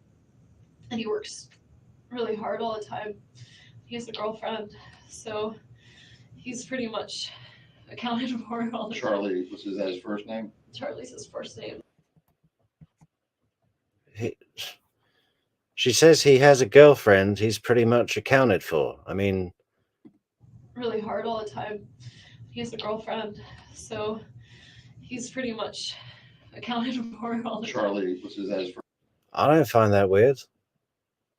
She's saying, like, he's busy during the day, he's easy to find, he has a girlfriend, he's accounted for all the time, even in his off hours, he's with his girlfriend. That doesn't seem out of context. First name? Charlie's his first name. Not Charles? Is that it? Is that what we went all the way back for? Okay, let's go ahead with the children's birthdays. So Ben is 7/29, so it could be like 0729. What year? 2009. Lincoln is 10/13, 2010. They're 14 months apart. 10/13 of 10? Yeah. Okay, J Cash says, I never once said that she had the name, that she said the name Katie, but it's absolutely insane that she brought up Katie at all. 3 exclamation marks. Isom did not ask about Charlie's relationships or even if he was married. Why bring up the girlfriend? Well, she's accounting for his time. She's saying he works a lot and he has a girlfriend that he's usually with when he's not working.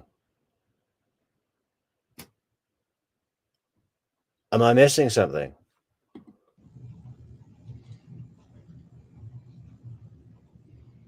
I was complaining about him at the lunch. Sorry. I'll be right back.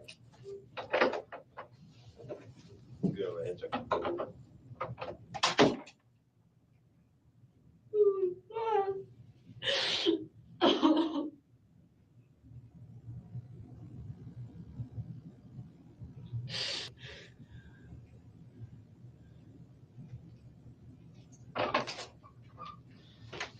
Okay, they're gonna take your phone, they're gonna hook it up to a machine, download the information. It doesn't take a whole lot unless you got a lot of stuff on there. I don't know what's on there. I have to use the bathroom. Okay, no problem. Is there? Yep. Is it close by? Yeah, it's real close by. Okay, you can leave your stuff there, it's not going anywhere, and otherwise put you right around the corner here, okay? Okay. Do you want some water after that? Okay.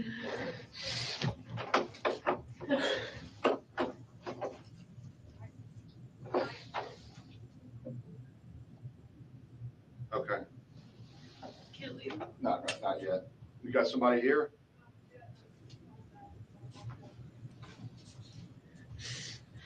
Seriously? Okay. I'll hold it. Sorry. It's okay. We just have to eliminate everything, okay? You know what she's saying, right? I'm assuming I'm a suspect. I can't. No, you're not a suspect. I don't consider you a suspect. I asked you to come up here. You came up here voluntarily. I've not read you Miranda. You are not under arrest. You are the closest thing to family that I have to Daniel right now, okay? You are. I'm so sad for. I So, was thinking about something else. He told me that he comes. Yeah, we're not saying it's true, J Cash, but Wendy was painting a picture of his accountability, right? His whereabouts. I mean, I've decided that she wants Charlie to be in the full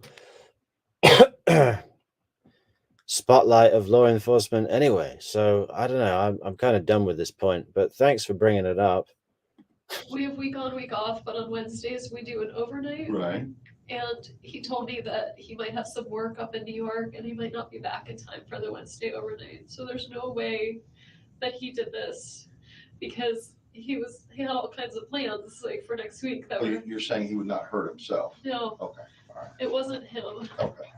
He has no reason to hurt himself or anything along that. No, I mean, I can see him being really sad when we first got divorced. Right. But now, Well, unless he shot himself in his head with his own pen, we can safely say it wasn't him. he's got Amy and he loves those boys. Okay.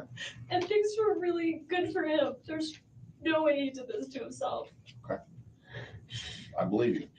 It really scares me. Hey, J Cash, if your point is that Wendy is saying random, meaningless shit that doesn't make any sense, we're all with you on that, man. We're completely in agreement. Because it means there's someone out there that's willing to do this to him, and I'm scared for the kids. Okay. I understand. Remember, on this channel, right, we're of the opinion, at least I am, that Wendy doesn't even know it was Katie that set up the hit. She was kept in the dark. And that got revealed to her at the Uvia dinner, which is why she had a sudden burst of anxiety and threw up on the table. Because it's a fucking idiot move to hire the hitman through your brother's girlfriend, who is a person that you've been photographed with, having chummy drinks on the beach, and had a dinner with, a Yardbird dinner with Jeff Lacasse, a credible witness. That is the last fucking person on earth that Wendy wants to be associated with in any way, in any pally, chummy way. for setting up the murder of her ex-husband. That's not enough distance. That's not enough degrees of separation for Wendi. She thought it was a fucking stupid move, which it was, and didn't find out until after it was already done. So Wendi bringing Katie up at this point ain't nothing to do with nothing, in my opinion. I understand They're at school right now, and I want to. There's an officer at the school. Okay. The kids are fine. Okay. Okay, there's no. I don't know how I'm gonna tell them. Well, we're gonna help you with that. Okay. But here's what I have to do right now, and I'm just trying. I want to get this down, Pat. I know you don't have your phone to refer to. Okay. But that's okay. You'll have all that information. Right, because I'll check that against what you tell me. Okay. Your last phone conversation, okay, your last personal contact, in other words, in person with Daniel, was when? He goes by Danny. Danny, okay. No one calls him Daniel. I don't know him, so I'm sorry. just telling you Danny. so that it just feels really impersonal. My last face-to-face contact with him. Wow.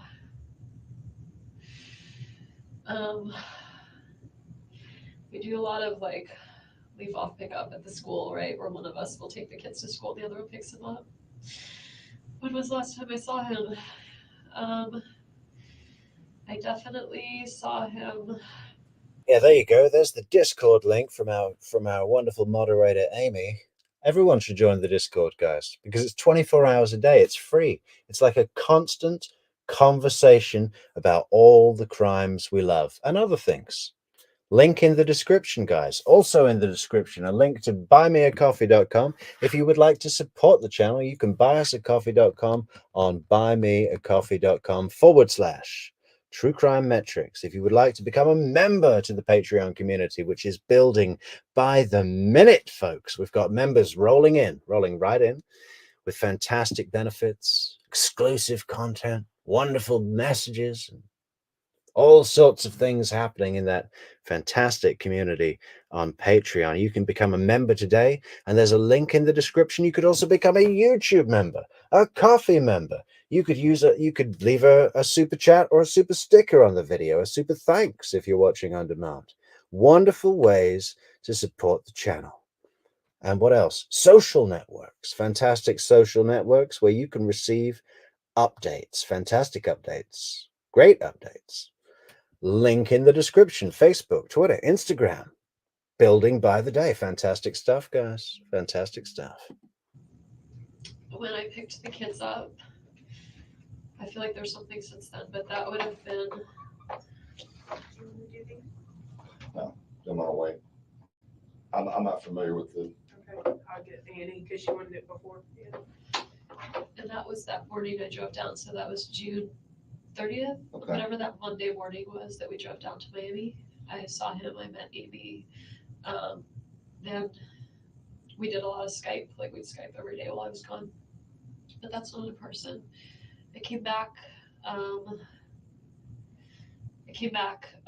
with my parents. We drove together, and then that Friday, which would have been last Friday, a week from today. So if today's the 18th, it was Friday the 11th. That's my other brother's birthday. And I would have seen him, but I had been with the kids for like 12 days straight, and I was getting really sad at the idea of drop off of Danny coming to pick him up. And so my folks said, you know what, why don't you just, so at about 4:45, I just went over to a friend's house. I didn't see him that day. And then he had the kids, and I got some sort of laryngitis, and I was alone all weekend. So that was Saturday, Sunday. And then this week, I missed the kids, so I visited them at school on Monday and Tuesday. They were staying with Danny? They were with Danny that whole time, but Danny and I had started on days when we really missed the kids. We'd go have like lunch with them or breakfast with them. So I went and had lunch with them or read them a story. I saw them Monday, I saw them Tuesday. Wednesday was my overnight. And so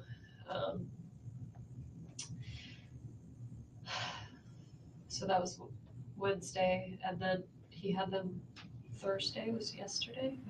Yeah. So that was the last time I had face-to-face contact with him. Was? June 30th. June 30th, okay. And then yesterday, y'all were conversing on text about this phone call or about this discussion for Ben. On email, I think, Okay. about, we'd both spoken with an administrator at the school, and so yesterday morning I emailed him and said, I'd really love for him to go to this school. I think we should accept it. Here's why. And then I asked him a second question about Ben's birthday coming up because I didn't have Ben on his birthday. He wanted this Lego thing, and I wanted to make sure that no one else got it for him. So I asked him if he was going to do a party for Ben, so I knew ahead of time whether people would be bringing presents or whatever, and so I knew whether he would have gotten it from someone else or whether I should buy it for him. And he wrote back and said, "When your voice feels better, let's talk," because my throat was really hurting. He said, "Let's talk. We need to work this out for Monday."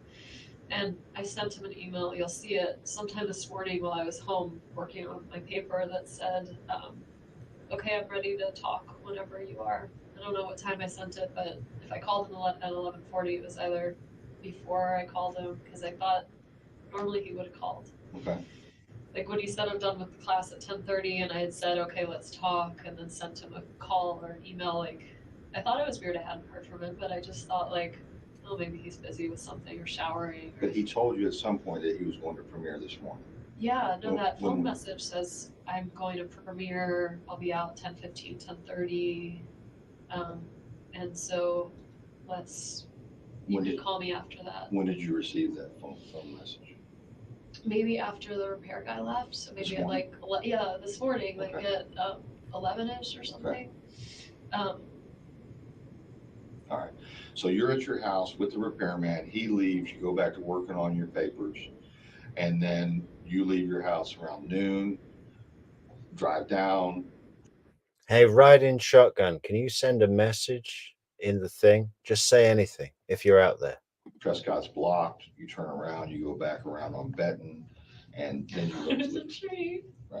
Pardon? I thought it was like a tree that fell down or Right. something. Right. So I didn't even think like that's the house. I saw a few houses blocked off, and I'm sorry, I wasted sorry. your time. No, you're not wasting my time. Did you? Yes, look who just got their wrench. Welcome to the team, Riding Shotgun. You've just been made a Metrix moderator. Welcome to the team. Welcome to the team. I think I asked you before. You don't have a number for Amy. You do not have a contact number for her, but you know she's a professor at NYU. Yeah. You know that her and Danny have been seeing each other, and that she stayed here from the end of June to the 1st of July. Just At least 2 weeks, maybe. Yeah. And she met the children. Yeah, she met a few friends in town too. And you don't know anything about her ex. No, I know she was married. Right. And she has children. She has a son. In New York. Okay. She's a son. I think he's 14. Okay. Do you know how old Amy is? She's 50. She's 50? Yeah. She doesn't look 50. God, this really sucks that the video's out of sync. Why is that?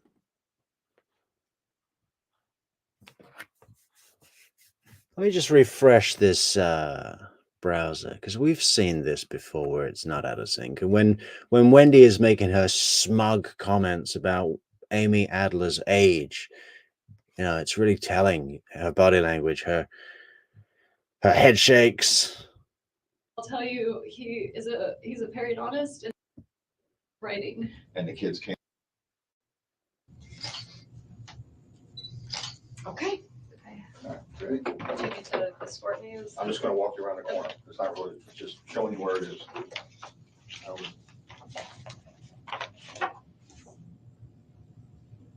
What's up, Kazati?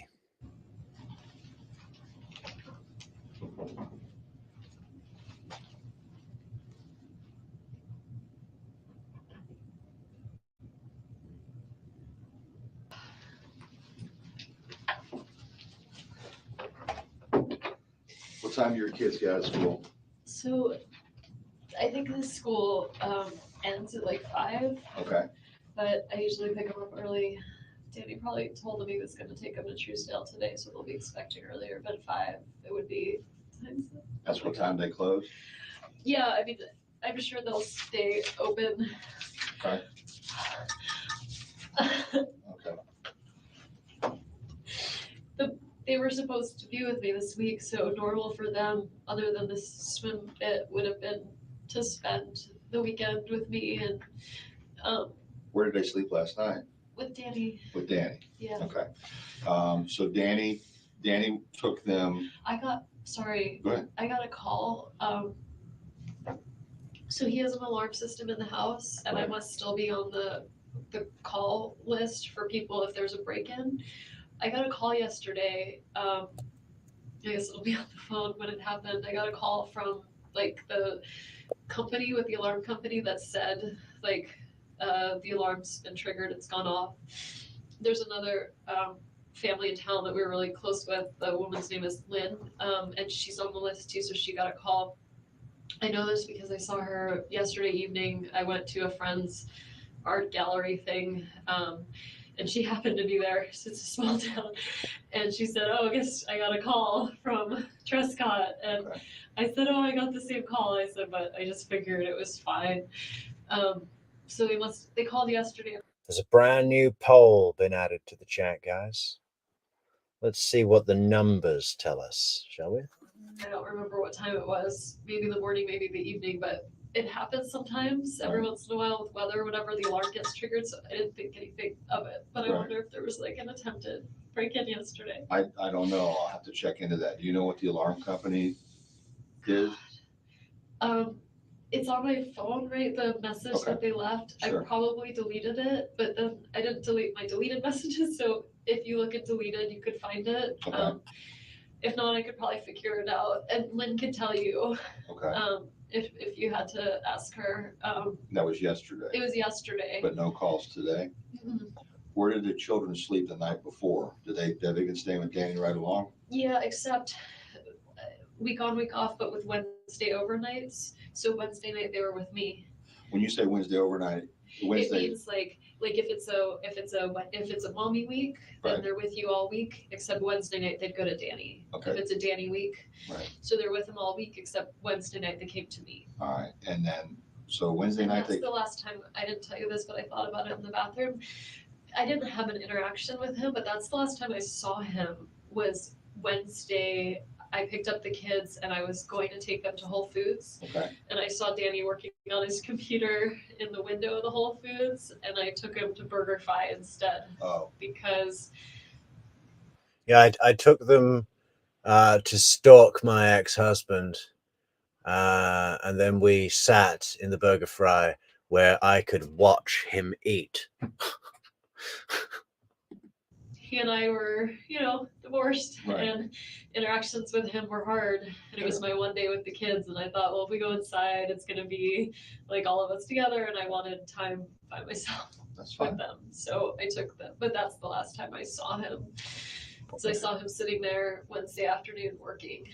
He was inside Whole Foods? He was inside Whole Foods with his computer, writing. And the kids came out? The kids didn't see him. We were just about to enter. I saw him. I thought, oh, my one day with the kids, and so I went and got burgers instead. To the BurgerFi. Okay.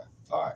So then Thursday, I got a call. You got called about the alarm. Had you had any contact with the kids during that time? On Thursday, I had them Wednesday night. I brought them to school on Thursday, and then no, not after I dropped them off. Okay. And there's a record at school of like when you log in. So I probably dropped them off a little before 9, but they could tell you what time. All right. And then, so then he kept them last night, Thursday night, and then he would have driven them to school. What time does he normally drop them off at school? It varies. Sometimes he has breakfast with them. I got the call from him. It was 9:04, I think. So he must have already just dropped them off and was probably driving from school to the gym. And that's why he was saying, I'm going to this class. I'll touch base with you after. Okay. All right. And then no contact after that? We had some texting contact. That's when I was saying that my last contact wasn't very nice. I was saying, well, I wanted to pick them up at 3, and he was saying, well, you are only allowed them after 4:30. And I was like, well, what about last week? I picked them up at 5, and he said I was just being nice. And I said, I guess nice was fun while it lasted. Okay. That's the last thing I said to him. Okay. All right. His parents and his family, do you have contacts for them in your phone? I have contacts for at least one of them. Okay. I think I've been recently deleting them just because they don't call me. But at least one of them, I can tell you his, like, I don't know whether it's his dad's name. His parents are actually recently divorced. Okay. We'll get the phone. We'll get the phone back. You can supply those numbers. Okay. All right, and then we'll attempt to contact them. Oh my God. Find out. Hey, many thanks to Maria Nilsson and A. Johnson, who bought us a cup of coffee on buymeacoffee.com. Very nice way to support the channel, guys. Thank you very much. Where they're at least in Canada. It's just the worst thing you could have happen. No, I gotta ask you something. Okay. Yeah. Do you own a gun? No. Have you ever owned a gun? Have you ever fired a gun? I think I went skeet shooting about 12 years ago. Okay. Nothing since then. Does Danny own a gun? Not that I know of, but maybe since I left. He didn't own a gun when I was with him. Never had a gun around, or No. did he ever talk about buying a gun or anything? He would talk about it, but he's a criminal law professor. Right. So sometimes he would talk about things just like Yeah. to have a discussion about, Okay. like, should we have a gun in the home? Is it dangerous? Right. As far as I knew, there was no gun in the house. Okay. You don't know anybody that he owed money to? You don't know anyone? Just me. I know, besides you, but that was under court order. I'm assuming. And we have lawyers, and he very much respects, as do I, the legal system, you know, Right. so it was working its way through. Really? I thought, like, fucking 8 minutes ago you said that he was abusing the system for his benefit. Now, we both very much respect the legal system, and we were working it through the courts. Civilly. I mean, how does Isom not pick up on this? Okay. But anyone he owes money to, I mean, he doesn't gamble, he doesn't drink, like, he doesn't have any vices, he doesn't Right. do anything weird. I can't imagine. I mean, I think he annoys people with his, like, legal academia, but I think, like, in the ivory tower here, not like, I don't think he owed money to anyone. I can't imagine. Okay. I mean, unless you have something I can't think of, I'm looking for some reason that someone would want to hurt him. Not just hurt him. Right. I mean, I know, but the intention. I could see one of my friends wanting to shake him. Right. But like, God, Right. no. I don't know who would do this. And I'm very scared because I don't understand why this would happen.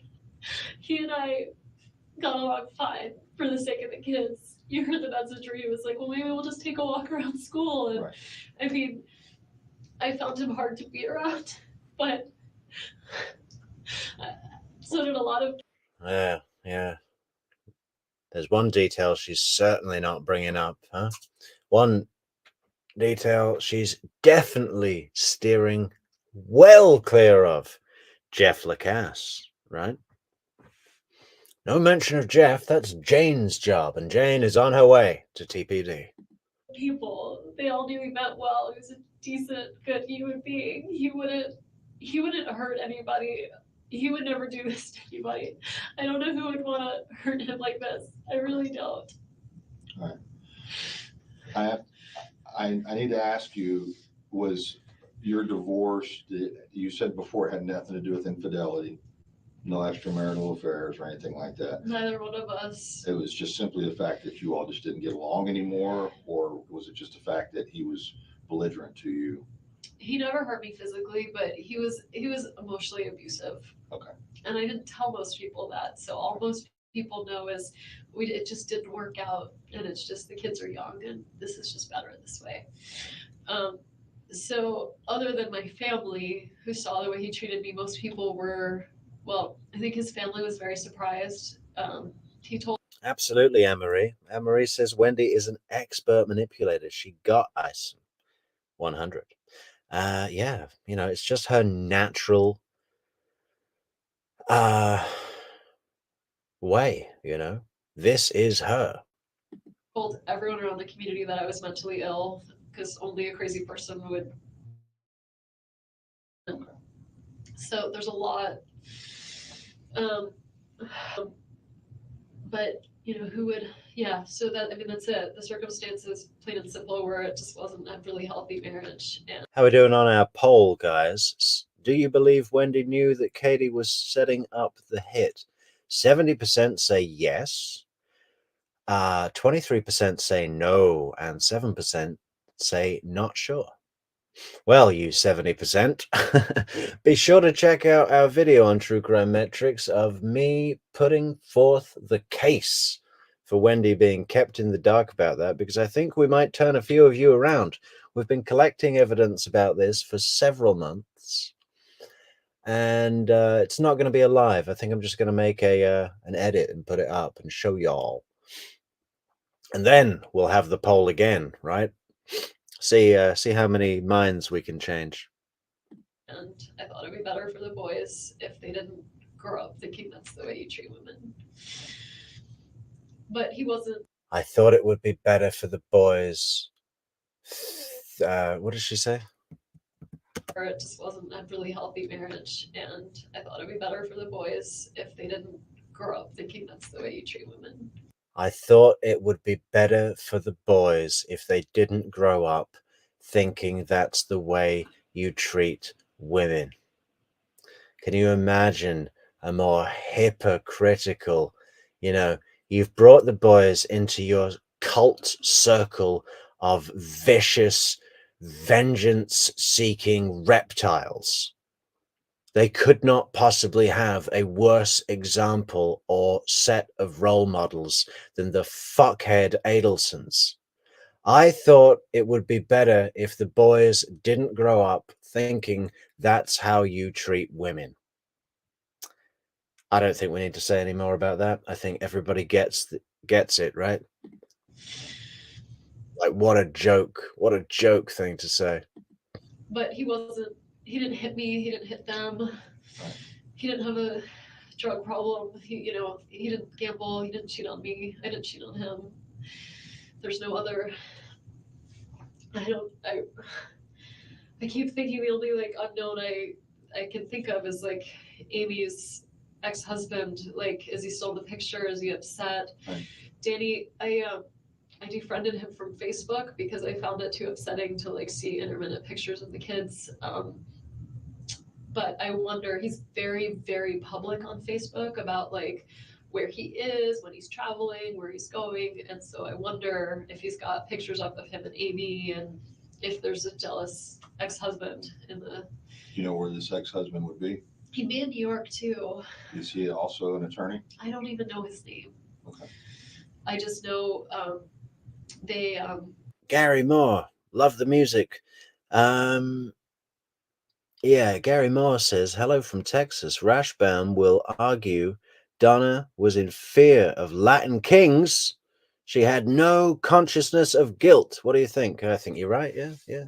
But I think the biggest part of the defense that we're going to see from Scalp Rash is this is a defenseless, frail, harmless old woman. Are you going to send her to jail for the rest of her life, Tallahassee? There's going to be such a huge emotional appeal. They want Donna to be facing the jury with a table that's actually facing the jury, right? There's going to be a huge show of Donna looking harmless and old and weak and everything, which should be a pretty big test for her. See if she can handle that for the entire trial. Because she likes looking strong, doesn't she? when Amy came down here, they went over a mutual friend of ours. It's a guy that Sympathy defense. That's what they're going to go for. I mean, sympathy defense. And just hope, even if the evidence of guilt is insurmountable, that at least one or two of the juries will hang the jury and create a mistrial, and she'll get another shot. And at that point, would she be? I guess she wouldn't be released on house arrest or anything. Katie wasn't. works at the law school. This guy Jay and his wife Dory is a good friend of mine, and they have kids, my kid's age. And I said to her, I remember saying, just for the record, I don't think it'll work, their defense. So what's she like? Like she met her before I did, and she said, she's really nice and she's, very sweet, and she's recently divorced too, so she knows how awkward all of this is to meet the new person. I don't know, and I'm scared. Okay. Have you had anything happen at your house? No. Nothing? Uh-uh. And the information for Best Buy, for the service tech that was there, that's at your house? I'd be happy. I mean, if someone wants to we'll come get back that. with me. We'll get that. And that was basically from when he came out there to serve, well, I guess to replace the TV. He came out to fix it and then told me that what was wrong with it wasn't fixable. Right. And so I called Charlie to find out, should I buy a new one or should I fix Right. this one? And he was like, just buy a new one. And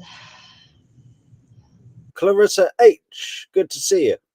Welcome, Clarissa. Welcome. And once he left, do you remember what time the serviceman left? probably around 10, 10. before 10. Okay. And then I left by 12.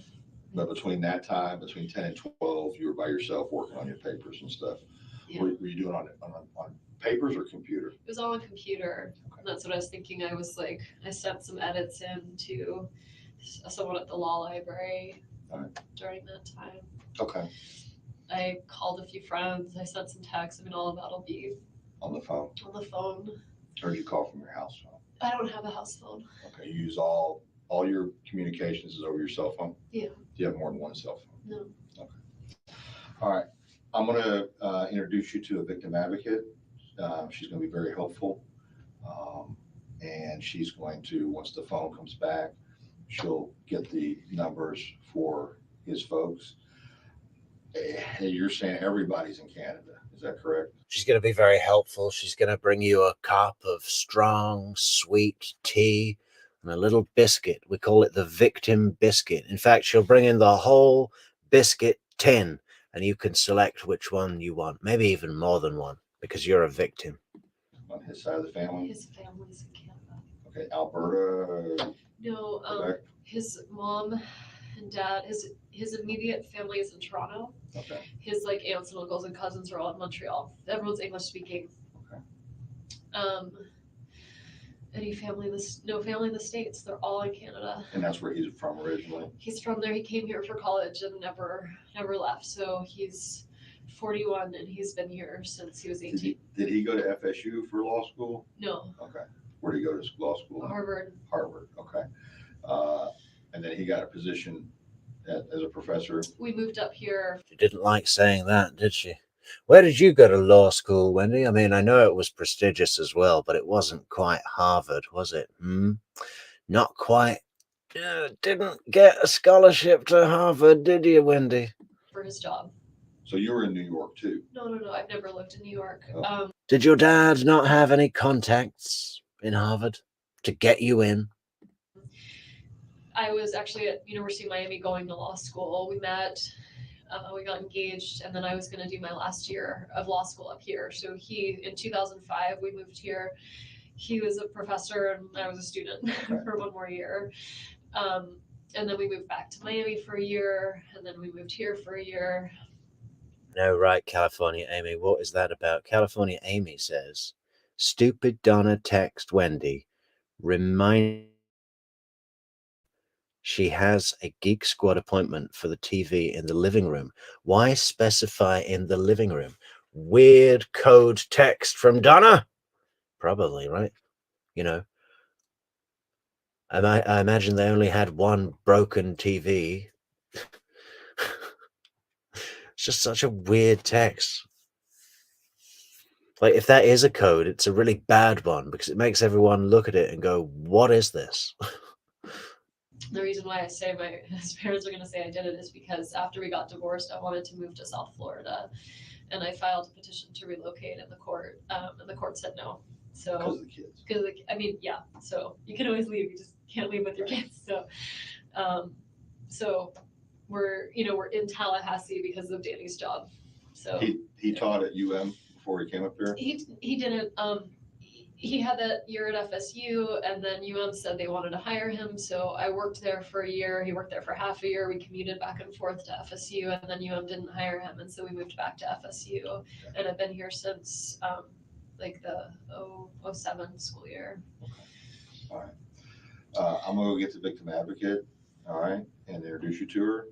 And as soon as we get your phone back, I'll probably want you to show me some of those text messages. I know it's gonna be on the record, Okay. but I may want to ask you that, and then we'll try to get everything expedited so you can be there when your kids get picked up from school.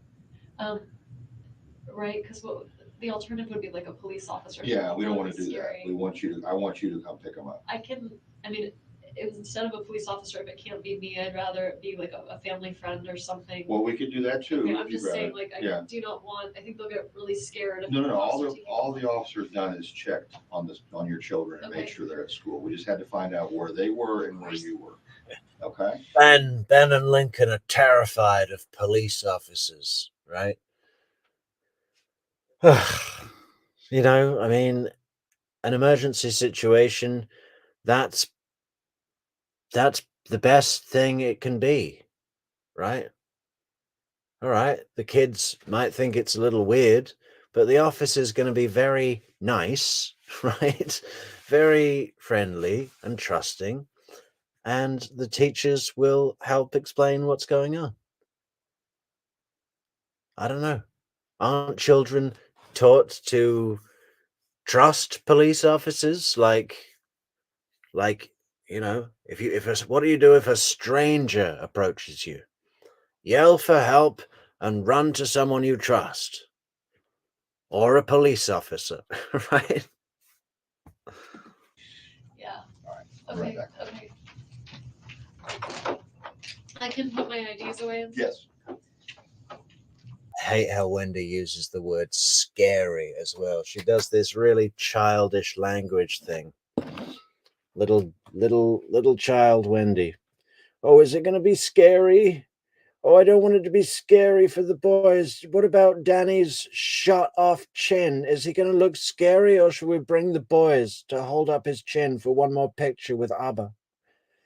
Yeah, Ben can hold up his chin so it looks like it's in place, maybe even a little bit crooked, so we can give the illusion that Abba is smiling for the final picture, for the memory shot. Oh my god. Hey, we cracked 100. It's a busy night tonight, guys. I think we've got a few other streamers online today. It's going to be getting more busy and busy when we're building up to the Adelson case, huh? We did it. We did it. We got to 103. How about those likes?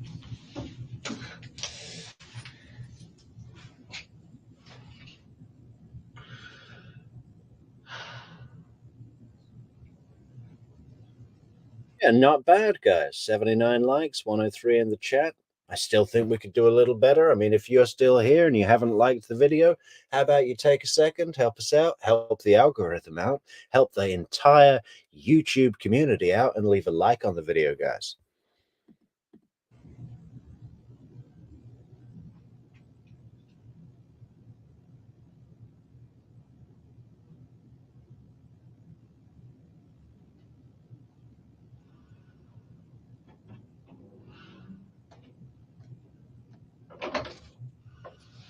Wendy, this is Sarah Latour. Hi, She's Sarah. victim advocate. How are you? Here, I'm gonna come sit over here on this side of you if you don't mind. To meet you under these circumstances. Is it just me, or does a really long necklace spell social worker or friendly victim advocate? What is it about a really long necklace and a baggy jumper that spells victim advocate? Watch her come in. When it is this Baggy jumper, long necklace, social worker, kind person, gentle person. Sarah Latour, Hi, she's Sarah. victim advocate. How are you? Here, I'm gonna come sit over here on this side of you if you don't mind. All right, the jumper's not that baggy, but the necklace is definitely long, and it still says social, kind. To meet you under these circumstances. I'm usually a lot more fun. I've been trying to kind of find some next of kin information on his parents. Do you want their names? Yes, that'd be helpful. His dad is Phil Markel. And they're in Canada. They're in Canada. They're in Toronto. Toronto. Uh-huh. Must have done. Okay. His mom's name is Ruth Markel. Are they married still? They just got divorced. They're 70. They just got divorced after like 30-something years of marriage. And when you say they're 70, are they in good health 70? Mhm. Yeah, they're young. They're like, 70, but not 70. my dad just turned 70 and they're very young and 70. Okay. So they wouldn't live together? I don't think they're living together. Truthfully, Danny and I got divorced in the last 2 years, and they separated in the last 2 years, so Okay. I'm fuzzy on the And details. that's okay. And you were going through your thing, and they were probably going through theirs. Yeah. I have that skirt. Do you? It's pretty. My shoulder, I think I might have. A lot of people do. He has a sister that he's really close with. Is she in Canada too? And what's her name? Her name's Shelly Markel. Is Shelly short for something? It's not. Okay. Does she have an EY in there, or is it No, just? it's Shelly. Yeah, Tracy, thanks for asking. The swollen foot, well, we've been icing it. It's still swollen. That spider, I think it was a spider, got me good, man.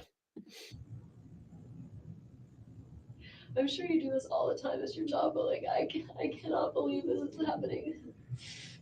It's not a normal situation to be in, and it's never easy or anything like that. So all your emotions and stuff you're feeling are okay right now, okay? I'm so worried about my kids. I don't know how I'm gonna tell them what happened. And you know, They're so little. and you know, it is difficult sometimes with little kids because their perception of realities. They love their dad.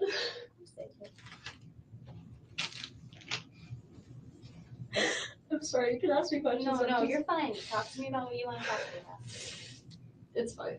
I'll tell you what you No, you're good though. I want to be here for you too. I can stay very strong. I just like I can't believe this is happening.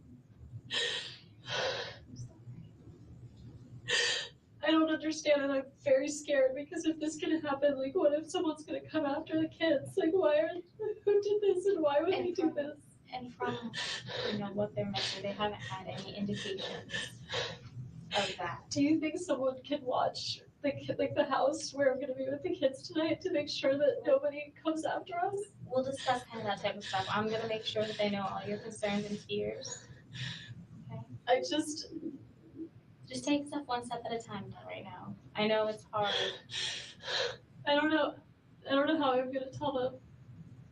You know, I can tell you this. I think it's gonna be best coming from you.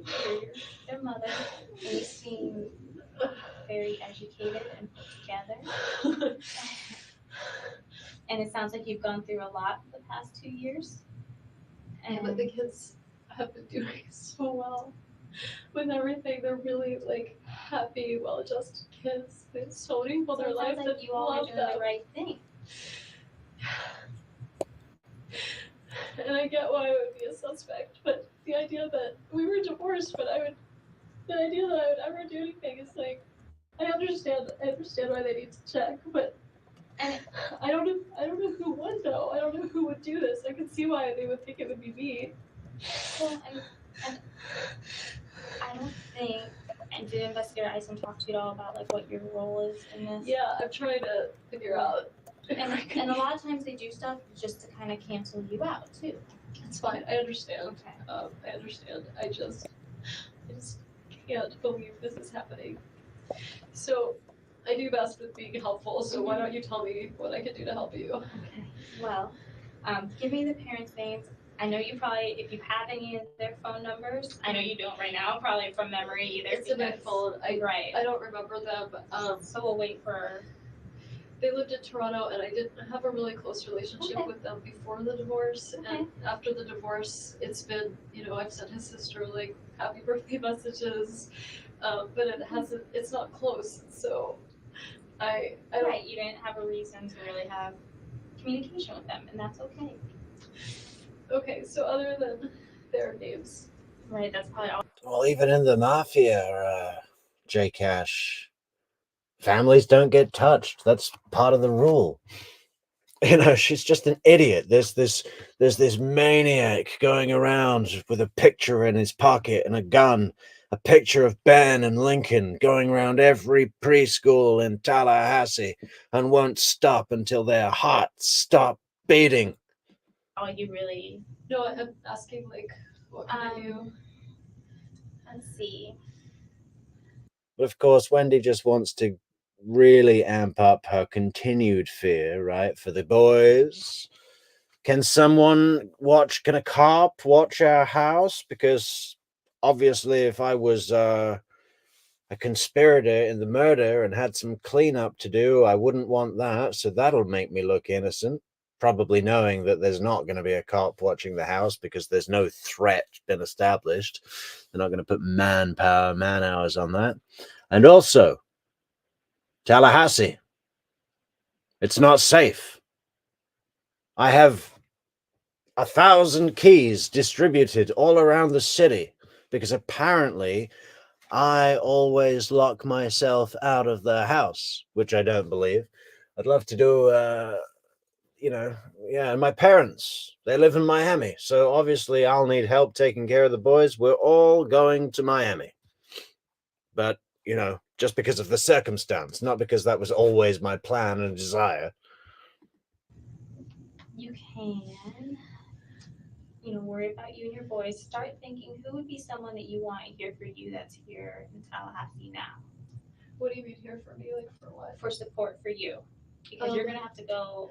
I'd really like my family to come. Okay. They're not here. I'm gonna do the breathe while I exhale thing, the weepy fucking sad. I'd really like my family to come.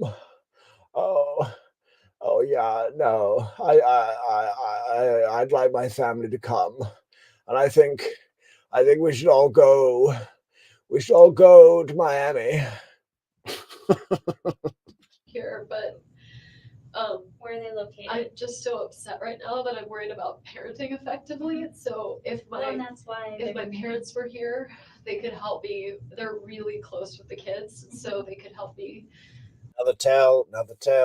They're really close with the kids, and also kind of a childish thing, really close with the kids. It's very forceful. It's very hard to politely issue any blocking statement to that when she puts it in that way in these circumstances, and she knows exactly what she's doing.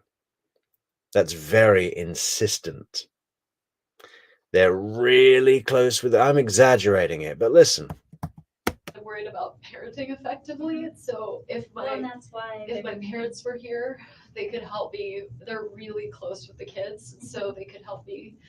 I feel like you and I look a little bit alike. Do you see this as you're looking at my face? You have very pretty blue eyes. They're much bluer than mine. They look nothing alike. Not even slightly. She's just saying that to A, misdirect from the statement that she was winning, to make a blocking reply even more difficult, and rapport building, right? We're the same, you and me. Hey, do you want to go out for sushi? I mean, we'll have to go all the way down to Miami because they don't serve sushi in Tallahassee, but would you like to come and live with us in the Icon, sister? But I feel like, anyway, it's like And the looking hair. at my sister, similar hair. Silver hair, I'm so old. Hey, how we doing on this poll? Looks like a pretty resounding there's no fucking way. I agree. I can't see Wendi in that skirt at all. I mean, I know she has hideous, horrific clothes, and I'm not a fan of that skirt. I don't think anyone should wear that skirt, to be honest. What happened to neutral pastel tones, warm tones, victim advocate? We did well on the long necklace. We did well on the baggy jumper, but the strobing, trippy skirt, I don't know if I want to look at that when I'm a victim. It makes me dizzy. Okay? I want to see a nice, glowing, orange, amber hue, light pastel tone. Something to make me feel warm on the inside because I'm a victim. I must look awesome right now, but when I'm not in crisis, I must look awesome right now. But when I'm not in crisis, well, I scrub up pretty damn well. You should see the picture of me in my black dress that my father had to Photoshop to make me look pretty. I'd really like my parents to be here and help me Okay. with the kids. And so for my information, what are your parents' names? I feel like I should be the one to tell them. No, I don't want, I'm not gonna go tell them, I'm just Yeah. more of, as, Who's you know, this with time you? goes on, right, when you're referring to. Yeah, back off, victim advocate. I'm not giving you information. Who are you, victim advocate? We're Adelsons, and our information is private. I'm in control here. Let's get that straight right now. People I wanna know. who you're Sure. My parents' names are Donna and Harvey Adelson. And did you say they were in Florida? They are. They're splitting. They're sort of in the process of retiring. Hey, many thanks, Steve Thompson, for buying us a coffee on buymeacoffee.com. Fantastic way to support the channel, True Crime Metrix. And we really appreciate it, Steve. Thank you and well done. Hope you're enjoying the show. Very good. I mean, semi. Mhm. So they work together. They're super happy and in love. They work together. They're super happy and in love. I mean, that just makes me want to be sick. You know, all over the stream. They're super happy and in love, and they work together, and they've never had an argument in their lives. 40+ years in, so they like live in Coral Springs for part of the week and then in Miami for part of the week. So today is Friday and they're in Miami. Okay, so then is Miami like their weekend home then for them? My brother Charlie got this place for them to sort of have them try living in Miami. So sometimes on the weekends they all hang out together. So they'll be there.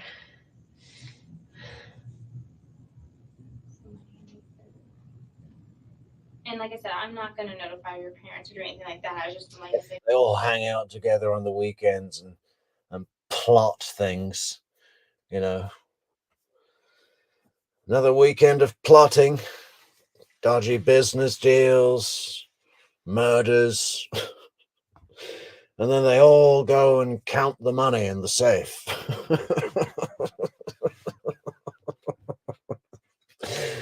Is that your stack? What about our stack? Let's have a look. Who's got the biggest stack?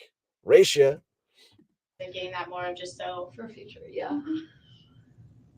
And do you have anyone in Tallahassee that you consider your go-to person here? I have a lot of, I'm not saying this to be braggy, I have like a number of people that You have I a feel good network. I do.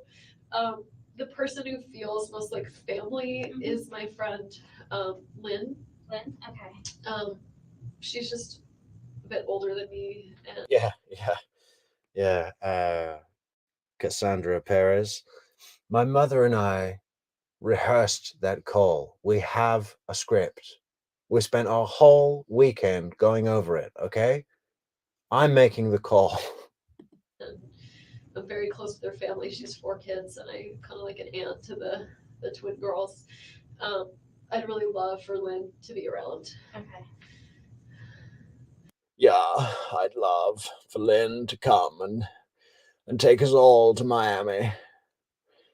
And my brother got this place for them to try living in Miami so they could count their money together in their big safe.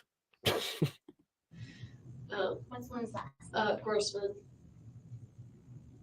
SSMAN? Yeah, Okay, she's here locally. she is. Yeah, she lives right down, really close to me. What are your 2 boys' names? I know. My older son is turning 5 on the 29th. His name's Benjamin. I just, it's about 4:10, so I know we're gonna need to start making arrangements as far as if you want somebody to pick your kids up and take them home, that type of thing, so Sarah can, if you wanna figure that out, just cause I think he said that they had to be picked up by about 5 or so. Yeah, Okay, thank you. so something to Okay, just think about what we thank want you. to get on. What should we do about that? What do you think would be, do you have any, because you probably have, they're younger, right? So probably They're car 3.5 and 5. So they probably They're start in on car boosters. seats. Okay. They're in car seats. I am in shock right now, so I could probably be functional to like drive can a help. car. Well, I can help with kind of that type of stuff. Do you have a friend do you want?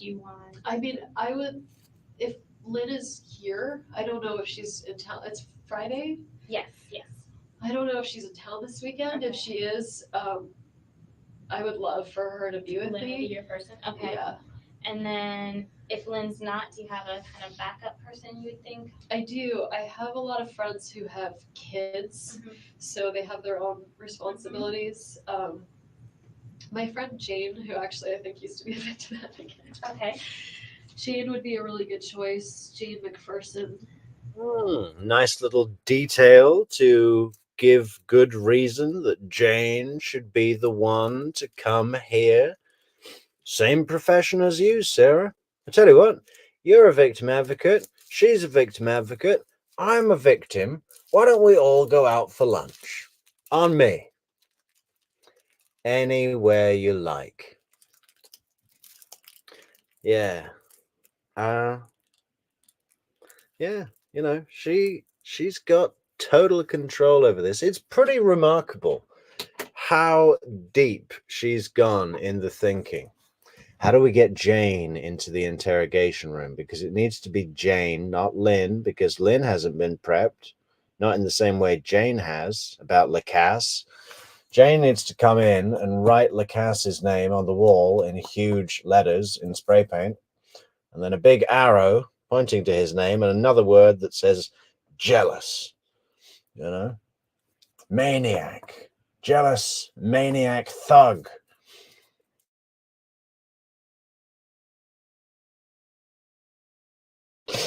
You know, Jane's been fully prepped. We need Jane in. How do we get Jane in? I think Jane actually, so funny. I think she used to be a victim advocate. And what is funny is when Jane gets here, she's like, well, that's not exactly true. So Wendi really reshaped that for her purpose. But you see, she's gone into these details in every part of this. It's quite remarkable. You know? Another thing that tells me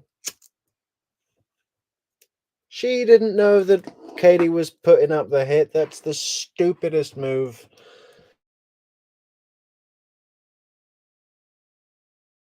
Close. She's had lunch with her on a double date. She's been at the beach with her, having drinks, chummy pictures on the sand. What would be the benefit to Wendi knowing who Charlie was using? All Wendi needs to know is Charlie's going to set something up. Why would Wendi need to know who he was getting? Please, one of you 70%ers that answered that poll and said you think that Wendi did know it was Katie who was setting up the hit. What would be the benefit? Everything has been done to create as much of a bubble of plausible deniability around Wendi as possible. Why would she need to know?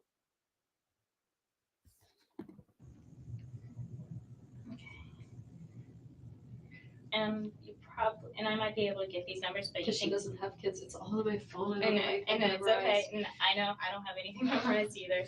So, Other close friends that I would have be with me right now. I have this really close friend whose husband died last year, who has a kid, and we spend a lot of time together, so she'd understand, but I don't want to do that to her. okay. Jane doesn't walk in with wine, J Cash. I think it's a call say that she was just about to pour herself a glass of wine at home. But from the way she's talking, it sounds like she meant from the second bottle, because she sounds half cut to me. Well, and I think maybe between Lynn and Jane, Hopefully maybe one we of can them. get- okay. Oh, Jane might be traveling. It's just summer, people are traveling all the Okay. time. Yeah, Wendy's a control freak, but the biggest control she wants to have over the situation is incubating herself, insulating herself, and setting up her brother and mother. So, if she wanted complete control, why wouldn't she insist that she be the one to pay the money? Or meet with the hitman directly, There's already middlemen involved. Charlie didn't know who Katie was getting. It's those train cars, I solidly believe this, and I have it on really good, verifiable evidence. I mean, I don't think that we can produce anything completely conclusive, but there's enough to make me very confident that Wendi didn't know it was Katie that was setting up the hit. I'm surprised that it was 70% that disagree, but we will be putting out a video soon making our case, and then we'll do the poll again. Okay. Who else might be here? What do you think, Lynn and Jane would be kind of a good start? Yeah. What I'm gonna do, I'm gonna go check and see how long on your phone. So that way we can kind of start working on those things. Okay. Some things for you to think about, when you meet your boys.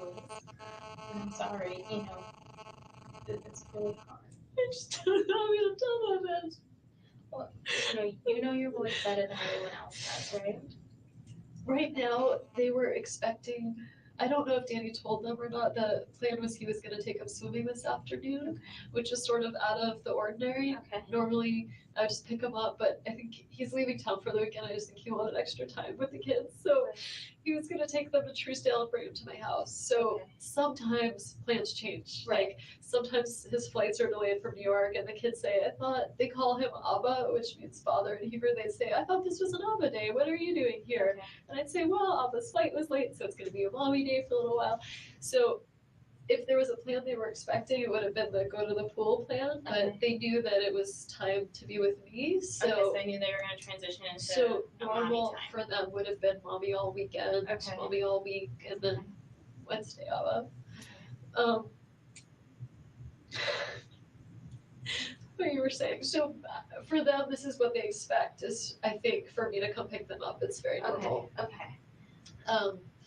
I don't know if I can drive a car right now. And that's why we're gonna try to see some friends, kind of try to work out what options we can to help you, so you might not have to do that. Okay. Okay. So let me go check on your phone, Okay. and then I'll come back and kind of let you know and see maybe how long that would take, or see if I can find some phone numbers. My two friends that I was with for lunch when they came and found me, how did they find where I was? I have no idea. I mean, did they just search for my car? Like, I am just amazed. I was eating with two girlfriends. They're both psychiatrists. Okay. So they'd probably be good people to talk to. Okay. One of them is a child psychiatrist, so I just So feel she like might be a good person to talk to, especially about how to talk to the boys. I mean, I'm fine. As far as I'm interested and a little disturbed by your comment, J Cash. Wendi would have never. What was it? Where is it? Something about Wendi would have never approved without knowing. I can't. I'm just going on memory, so don't quote me. Wendi would have never approved of the hit had she not known all the details. So you're saying that she knew it was going to be Luis Rivera and Sigfredo Garcia, then? Is that it? Because I don't think so. I mean, do you have anything tangible to show what you're working with, J Cash? Anything to show us, or just a hunch? okay, so I'm fine.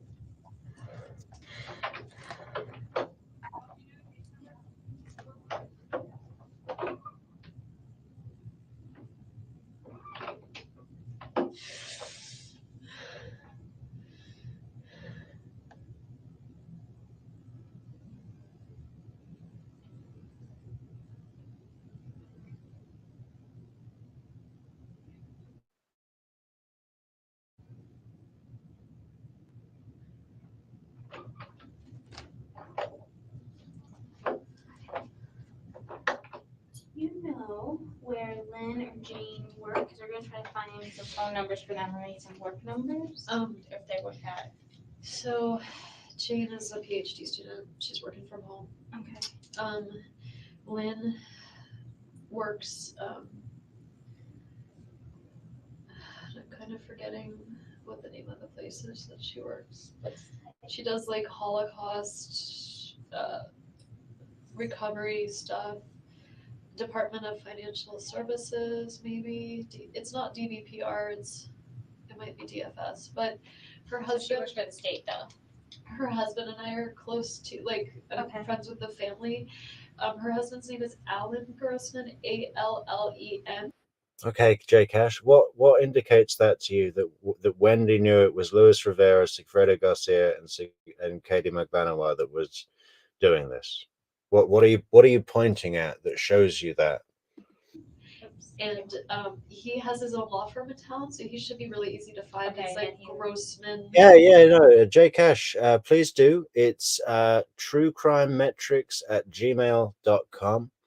And or you can join the Discord server. There's a link in the description for the video. It's free. It's 24/7. There's lots of people debating things on there, so you might or I don't know. You might not like it. I don't know. Yeah, if you want to email me, I'll be happy to take a look and have constructive discussion with you about that. That'll be great.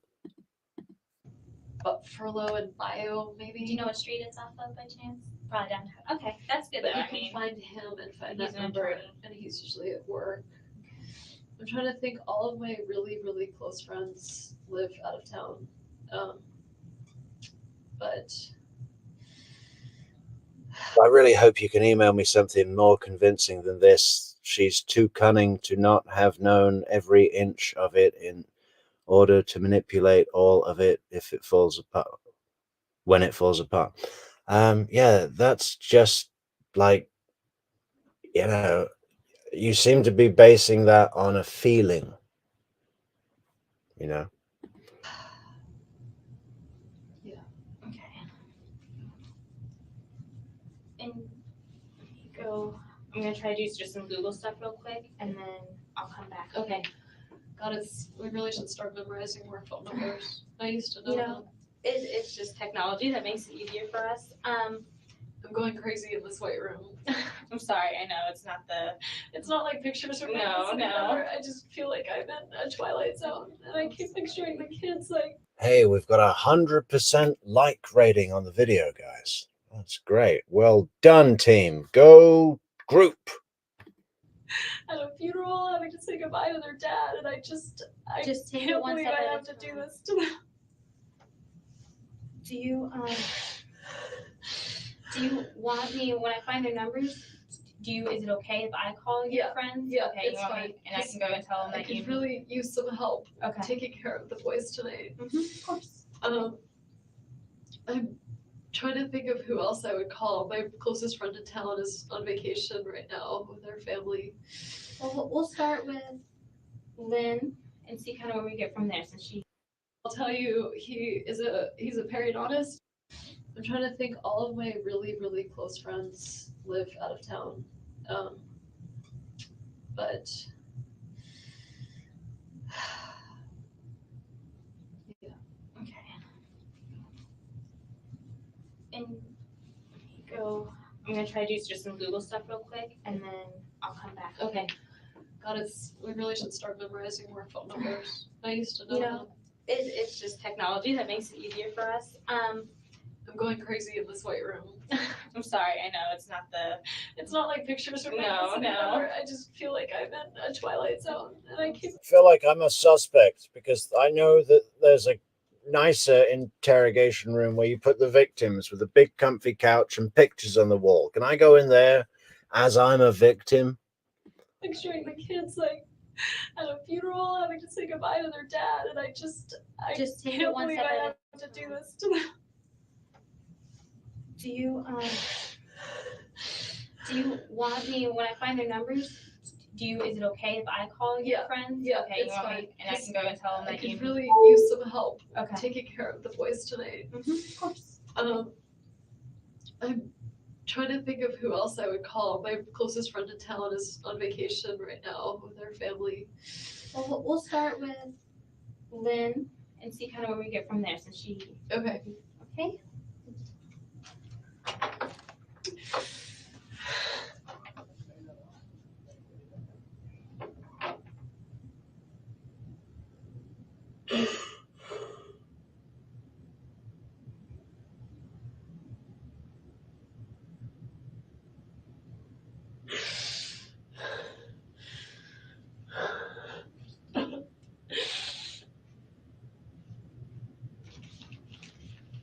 Maybe that'd be a good place to cut it off for tonight, guys. We are running low on the batteries. But we're rolling. But it seems like a good point. What happens next? Isom comes back in. What do you think? Should we leave it there? How much battery have we got? We've only got 17%.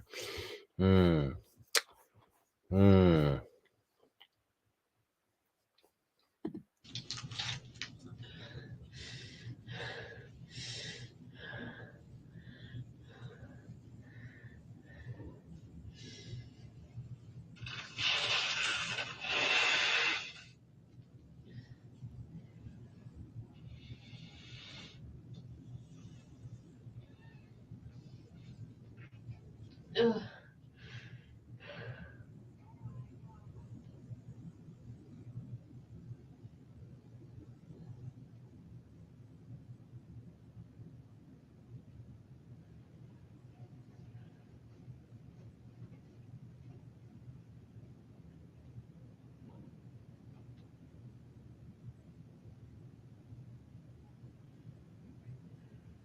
See you later, Keith.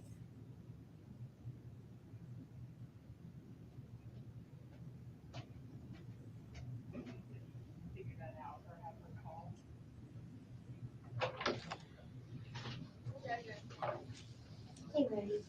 Another kind of question we have: do you want, if we get in touch with one of your friends, do you think it's best if maybe they picked up the kids first, or Just because it's 4:15 now, I didn't know time-wise what we'd be looking I at. just don't want to. bring them? I was about to say I don't want to traumatize them, but they're about to get plenty traumatized. And They're about to get plenty traumatized by me and my family and the uprooting of their entire existence.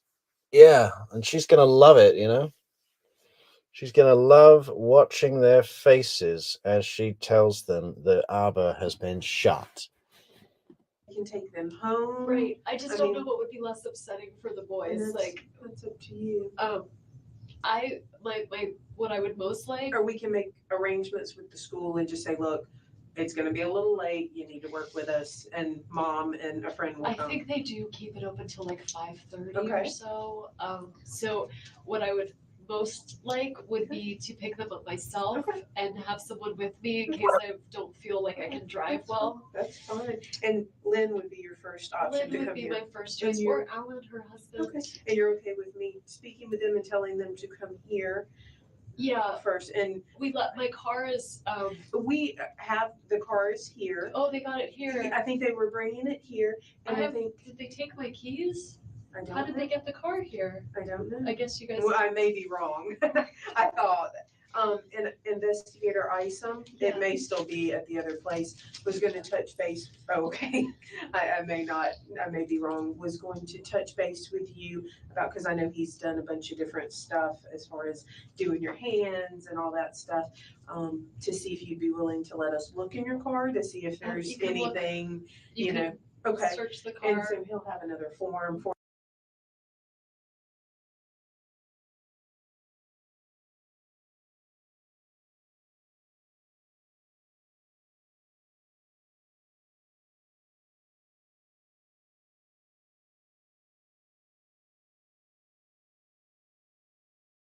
for you That's to do. fine. Okay, so I will call them, and the question is, I will not tell them what's going on until they get here. I would tell them. Okay, I just didn't know them driving, are they good friends with him as well?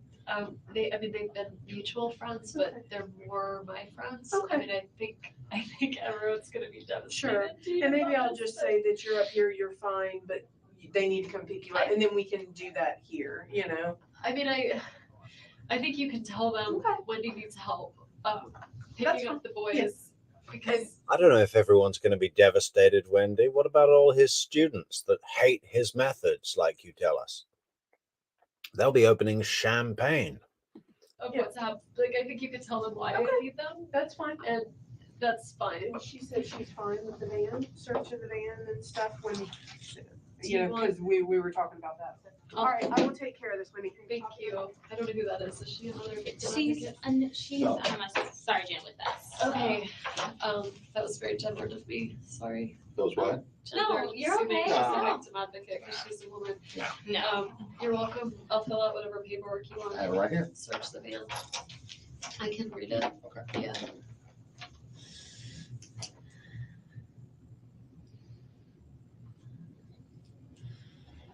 Have you witnessed that, Sarah? Sure. How much gingham do you think General Isom has in his house? Every tabletop. Gingham, you know, the kitchen counters. We got an alternative for the kids. What's the alternative? I mean, Right somebody now, else. Joanna's calling one of her friends that she gave us and trying to see if they can have the friend come here Right. and then they can go together and pick up the children. That way Okay. she'll have the support system. Right, So, absolutely. The receipt you just rolled up, what was that for? That was lunch. I was trying to find the receipt from the bourbon, but I may have put it with the bourbon. This is from yesterday. It's lunch.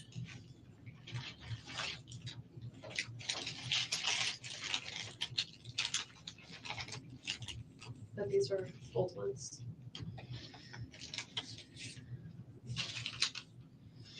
I was looking for the bourbon, but I must have put it in the bag with the bourbon that I kept in the car. Can I hold on to this one for Mosaic? Sure. Do you need it to balance your booking? No, Okay. sir, that's fine. What's this? I just didn't want you to think I was crumbling up other receipts. They're just, No, it wasn't for that. I just was thinking before. no, I just thought I would find the bourbon one, Yeah, but I must have put it in the bag. just looking at the dates.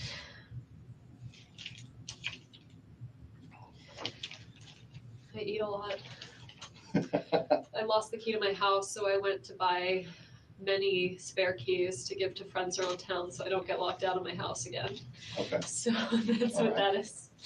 It's my many spare keys that are now around Tallahassee, which now makes me nervous. okay.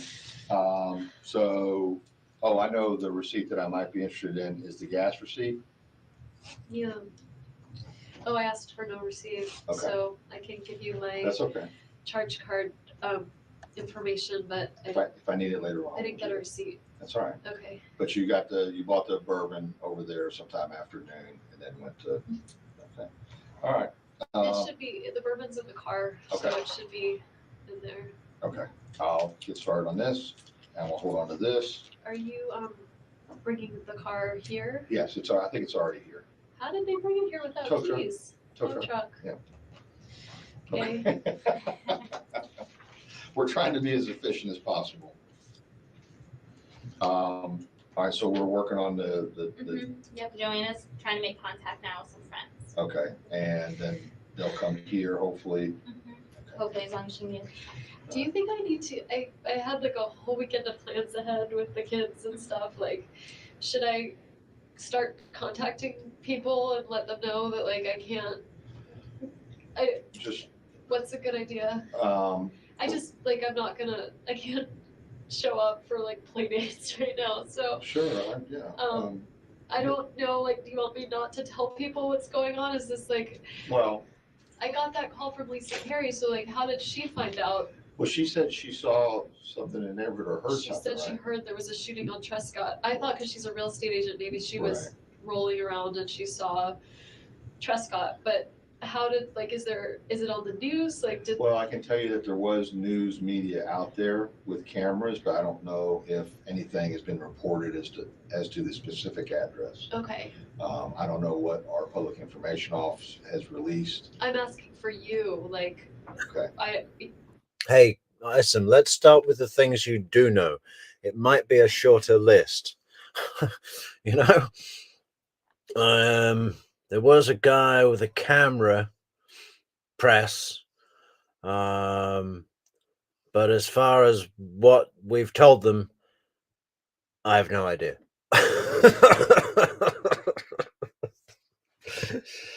Oh man, Isom, you make me laugh.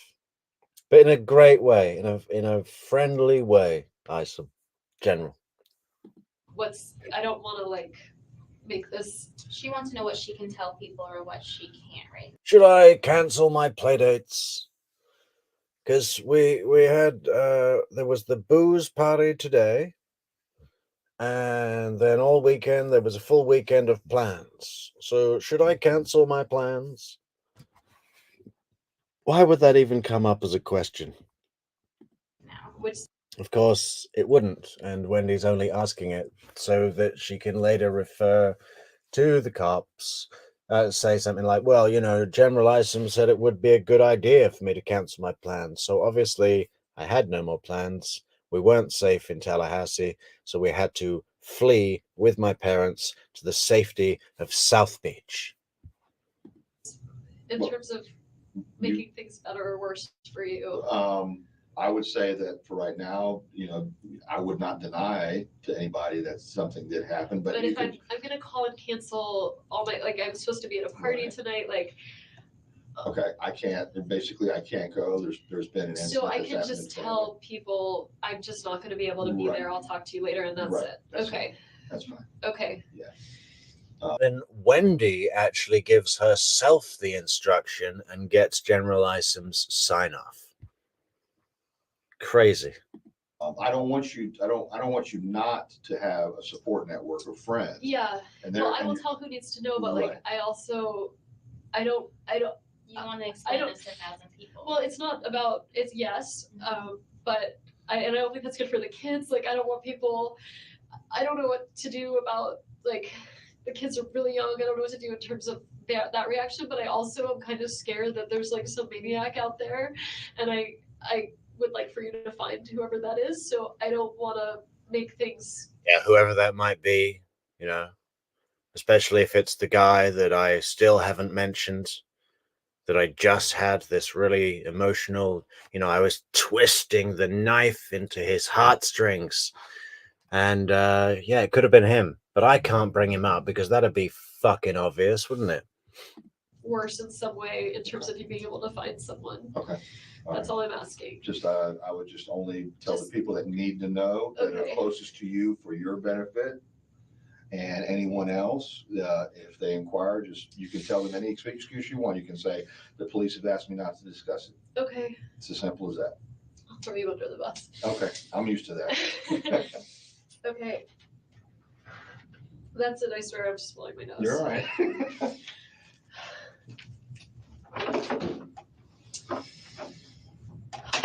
Sarah, your job is very hard. It is. You have a very nice personality for it, very calming.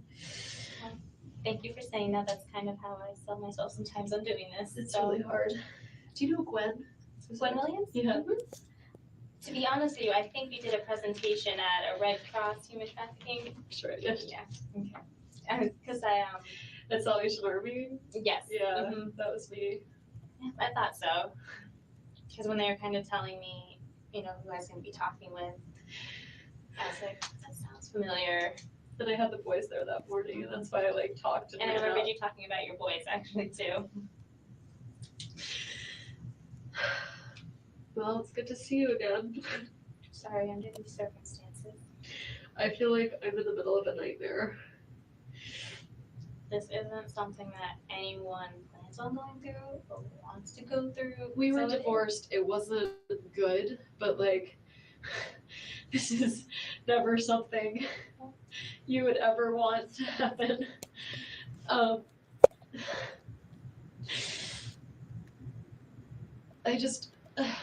I understand why I'm a suspect. I guess I'm not a suspect. I understand why you would think that I would do this, but not you, but Right. I'm just worried about the kids. And I'm so sorry for his family and for his children who are now going to grow up without a father.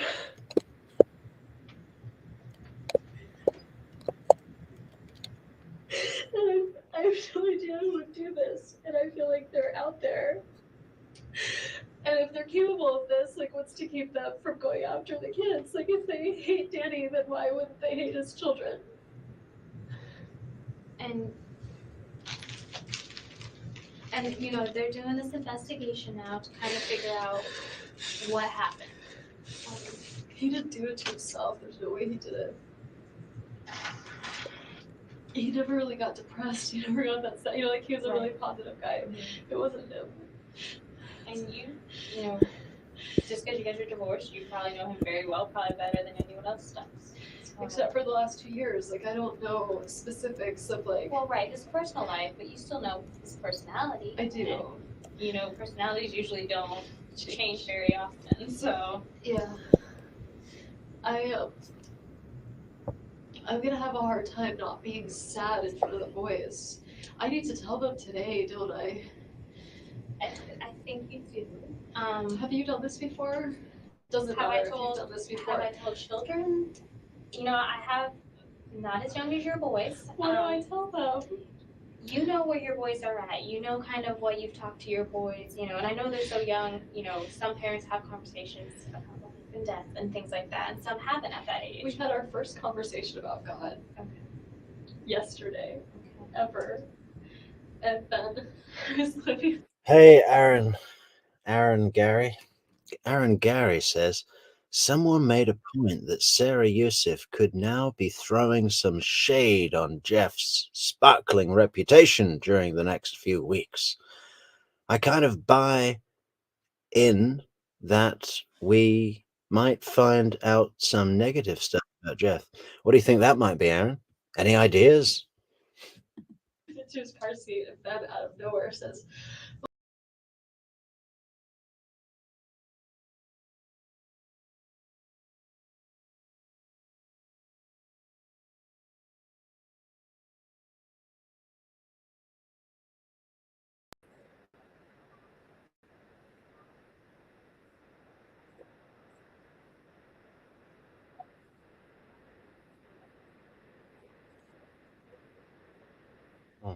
Yes.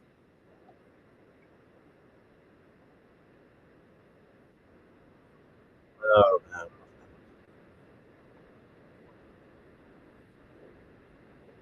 having a sophisticated conversation about God. And I just was laughing and laughing, and they were asking such interesting questions, and I was answering them with like different people think different things, and but it was just our first time we ever had a conversation. Really, they talk about superheroes a lot, and so sometimes they'll joke, they'll fall. Doesn't sound very likely to me, Gary. I mean, Aaron. Sorry, Gary. Aaron. Gary. I mean, what do you mean at odds with Markel? He barely saw him. Wendi was feeding him lots of information that he bought into, and by Jeff's own admission, he said that he'd like to kick Danny's ass a few times, but he was trying to support his new woman, believing everything she said. Yeah, I doubt we're going to find anything out about Jeff that's going to cast a shadow on his sparkling reputation. All over and be like, I'm dead. And I say, I really don't like it when you say that. And, they've talked about like animals being like, he's dead, like on the ground. And they even quasi understand Lincoln's named after my grandmother, and whose initials are LJ, so his initials are LJ. He would say to my mom, who's still very heartbroken over the loss of her mother, he'd say to her mom, like, is your mommy dead? And she'd say, yes, you're named after him. And he'd say something like, well, is she in heaven then? So they have some fleeting concept of things like God. They know heaven. I mean, which one's that? I like doing that one. What does it go? How does it go? I was with Taco up in Broward, and he told me everything. Do the right thing, man. Take care of Taco like you've been taking care of Katie and Tudo, man. This ain't going away. Do the right thing. I was with Taco up in Broward. I was with Taco up there in Broward, and he told me everything. I don't know who Taco is. I don't know. And let me just kind of back. I'm not sure what investigator Isom kind of told you. You know that he's still alive. No, I didn't know that. He's. Is he possibly gonna make it? I don't know the answer to that. I know he made it sound like he was gone. So does that mean that he might be okay? I don't think. Yeah, will he be able to identify a tall Cuban-looking gunman running from the scene in a hire car with Miami plates? With a sun pass that's only used in southern Florida? Will he be able to point to a picture of a suspect? From what it sounds like, I don't think he'll be the same. Okay, but he might make it. I don't want to give you that false. Please tell me he's completely brain dead, if not actually dead. I'm sorry, I just thought he was gone, and now I don't know what to tell. It's sort of a game changer. I know. I don't know what to tell who. The game changer. The change in the game is that Dan Markel isn't yet dead. And now I don't know what to tell. What a sentence not to finish, Wendi. What was it going to be, Wendi? Was it going to be Ben and Lincoln, Wendi? You wouldn't need, if Markel is not dead yet, you don't need to tell them anything, do you? It's a mommy weekend, remember? Who were you not going to tell? Who did you not know what to tell to? Wendi. Main base. You didn't know what to report back to main base down in South Beach. And that's why I was kind of asking you. I don't know if we should pay for the hit or not. I need confirmation that he's dead. Maybe if we can take Ben and Lincoln to the hospital, Ben can accidentally hold a pillow over his face. I didn't know that. He made it sound like he was gone. I don't think it's good though. I know it's I mean, that's sort of what he said, but I assumed he was saying that like euphemistically. And that's why I'm kind of because I don't want to be misleading Is in there this any way to conversation. find out if like, because if he might be okay, like I want to bring the kids to him. We get a doctor to pull the plug because he's not being kept alive, is he? We don't want to try and save his life. So they can. And that's kind of stuff we'll talk about in a little, but let me ask him. I just think that's different, right? Like, if he's not gonna make it and he can see the kids one more time, then he should see them. So, is there like, are we getting updates from the hospital? They have been, they were at the hospital. Obviously, when something like this happens, they do go to the hospital. How did this? So when it happened, did someone call the police because they heard a gunshot or something? Like, how would they know? Like, did he call the police? How would they? This is so obvious as well. She's trying to hype up the ventilation, the breathing, and act like she's in a panic. But really, what she's doing is force feeding herself as much information as possible. How did they know? Was there a neighbor? Did they call? Who called? Did he call? Is he still alive? Is he going to be able to identify any Cubans? What is going on? Can we get Ben and Lincoln to go down there and hold a pillow over Markel's face until he stops breathing and his heart stops? Because we need to know if we're paying the bill or not. We've got $100,000 in freshly washed money. It's ready to go, and the hitmen are going to be coming back, and they're not going to want to wait. You don't mess with those Latin kings. They don't take them to info. Gimme. the hospital. I don't know the answers to all these, and I'm not, I'm gonna let, when Investigator Eisen comes back in here, I'll let you kind of ask some of those questions. Okay. Okay. Okay. But I didn't want you to think, I'm sorry, I just didn't want you to think that he was I thought he was gone. And that's what I was getting from your conversation, and I didn't want it to be. If he's still alive, I need to make different choices. Right. I want the boys to be with them. Yeah, if he's still alive, we've already lost $50,000 because my idiot fucking brother hired some robber who wasn't a killer, who charged $50,000 and never left. We're not losing another $100K over this. Well, I don't know. I mean, if he looks scary, then Right, and that's what.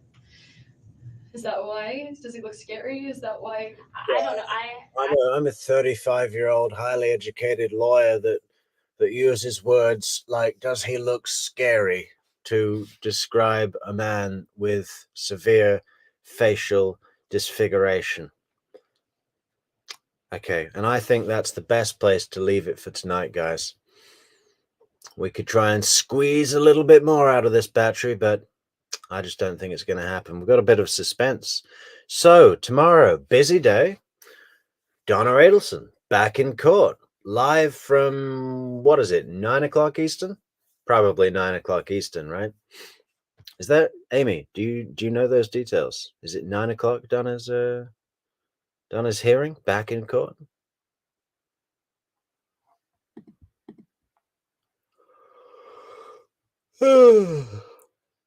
Which means we'll probably be starting at around 8:45, because we're going to go through some of the pretext to let us know what the motions, or just remind ourselves what motions we'll be working through today. We don't know how long it's going to last, but we'll see you all bright and early in the morning, 8:45, True Crime Metrix. Until then, we're going to have another look at Donna and her legal team. What are we calling them? Scalp Rash. I just love that. It came to me today. Because on one hand, you've got Rashbaum, and on the other hand, you've got Mr. Morris. And I've always called Mr. Morris the Scalp, because when I look at his head, I just see the scalp. I don't see the face. It's just this ball of skin, shiny, scalpy skin. So why not call the defense duo for Donna Scalp Rash? I think we should try and, spread the word around other channels, guys. Scalp Rash. I think it's a great name. Yeah. And we can give all the credit for that brilliant name to Fancy Fiction, even though it was me that came up with it. But that's okay. That's okay. Yeah, okay. Excuse me. So, we'll be doing that in the daytime tomorrow, in the morning, guys. And then later in the evening, we'll come back to continuing our Wendi Adelson interview footage. So we hope to see you all there for both wonderful True Crime Metrix shows. Until then, be kind to each other, don't be an Adelson, and have a safe drive home. True Crime Metrix out.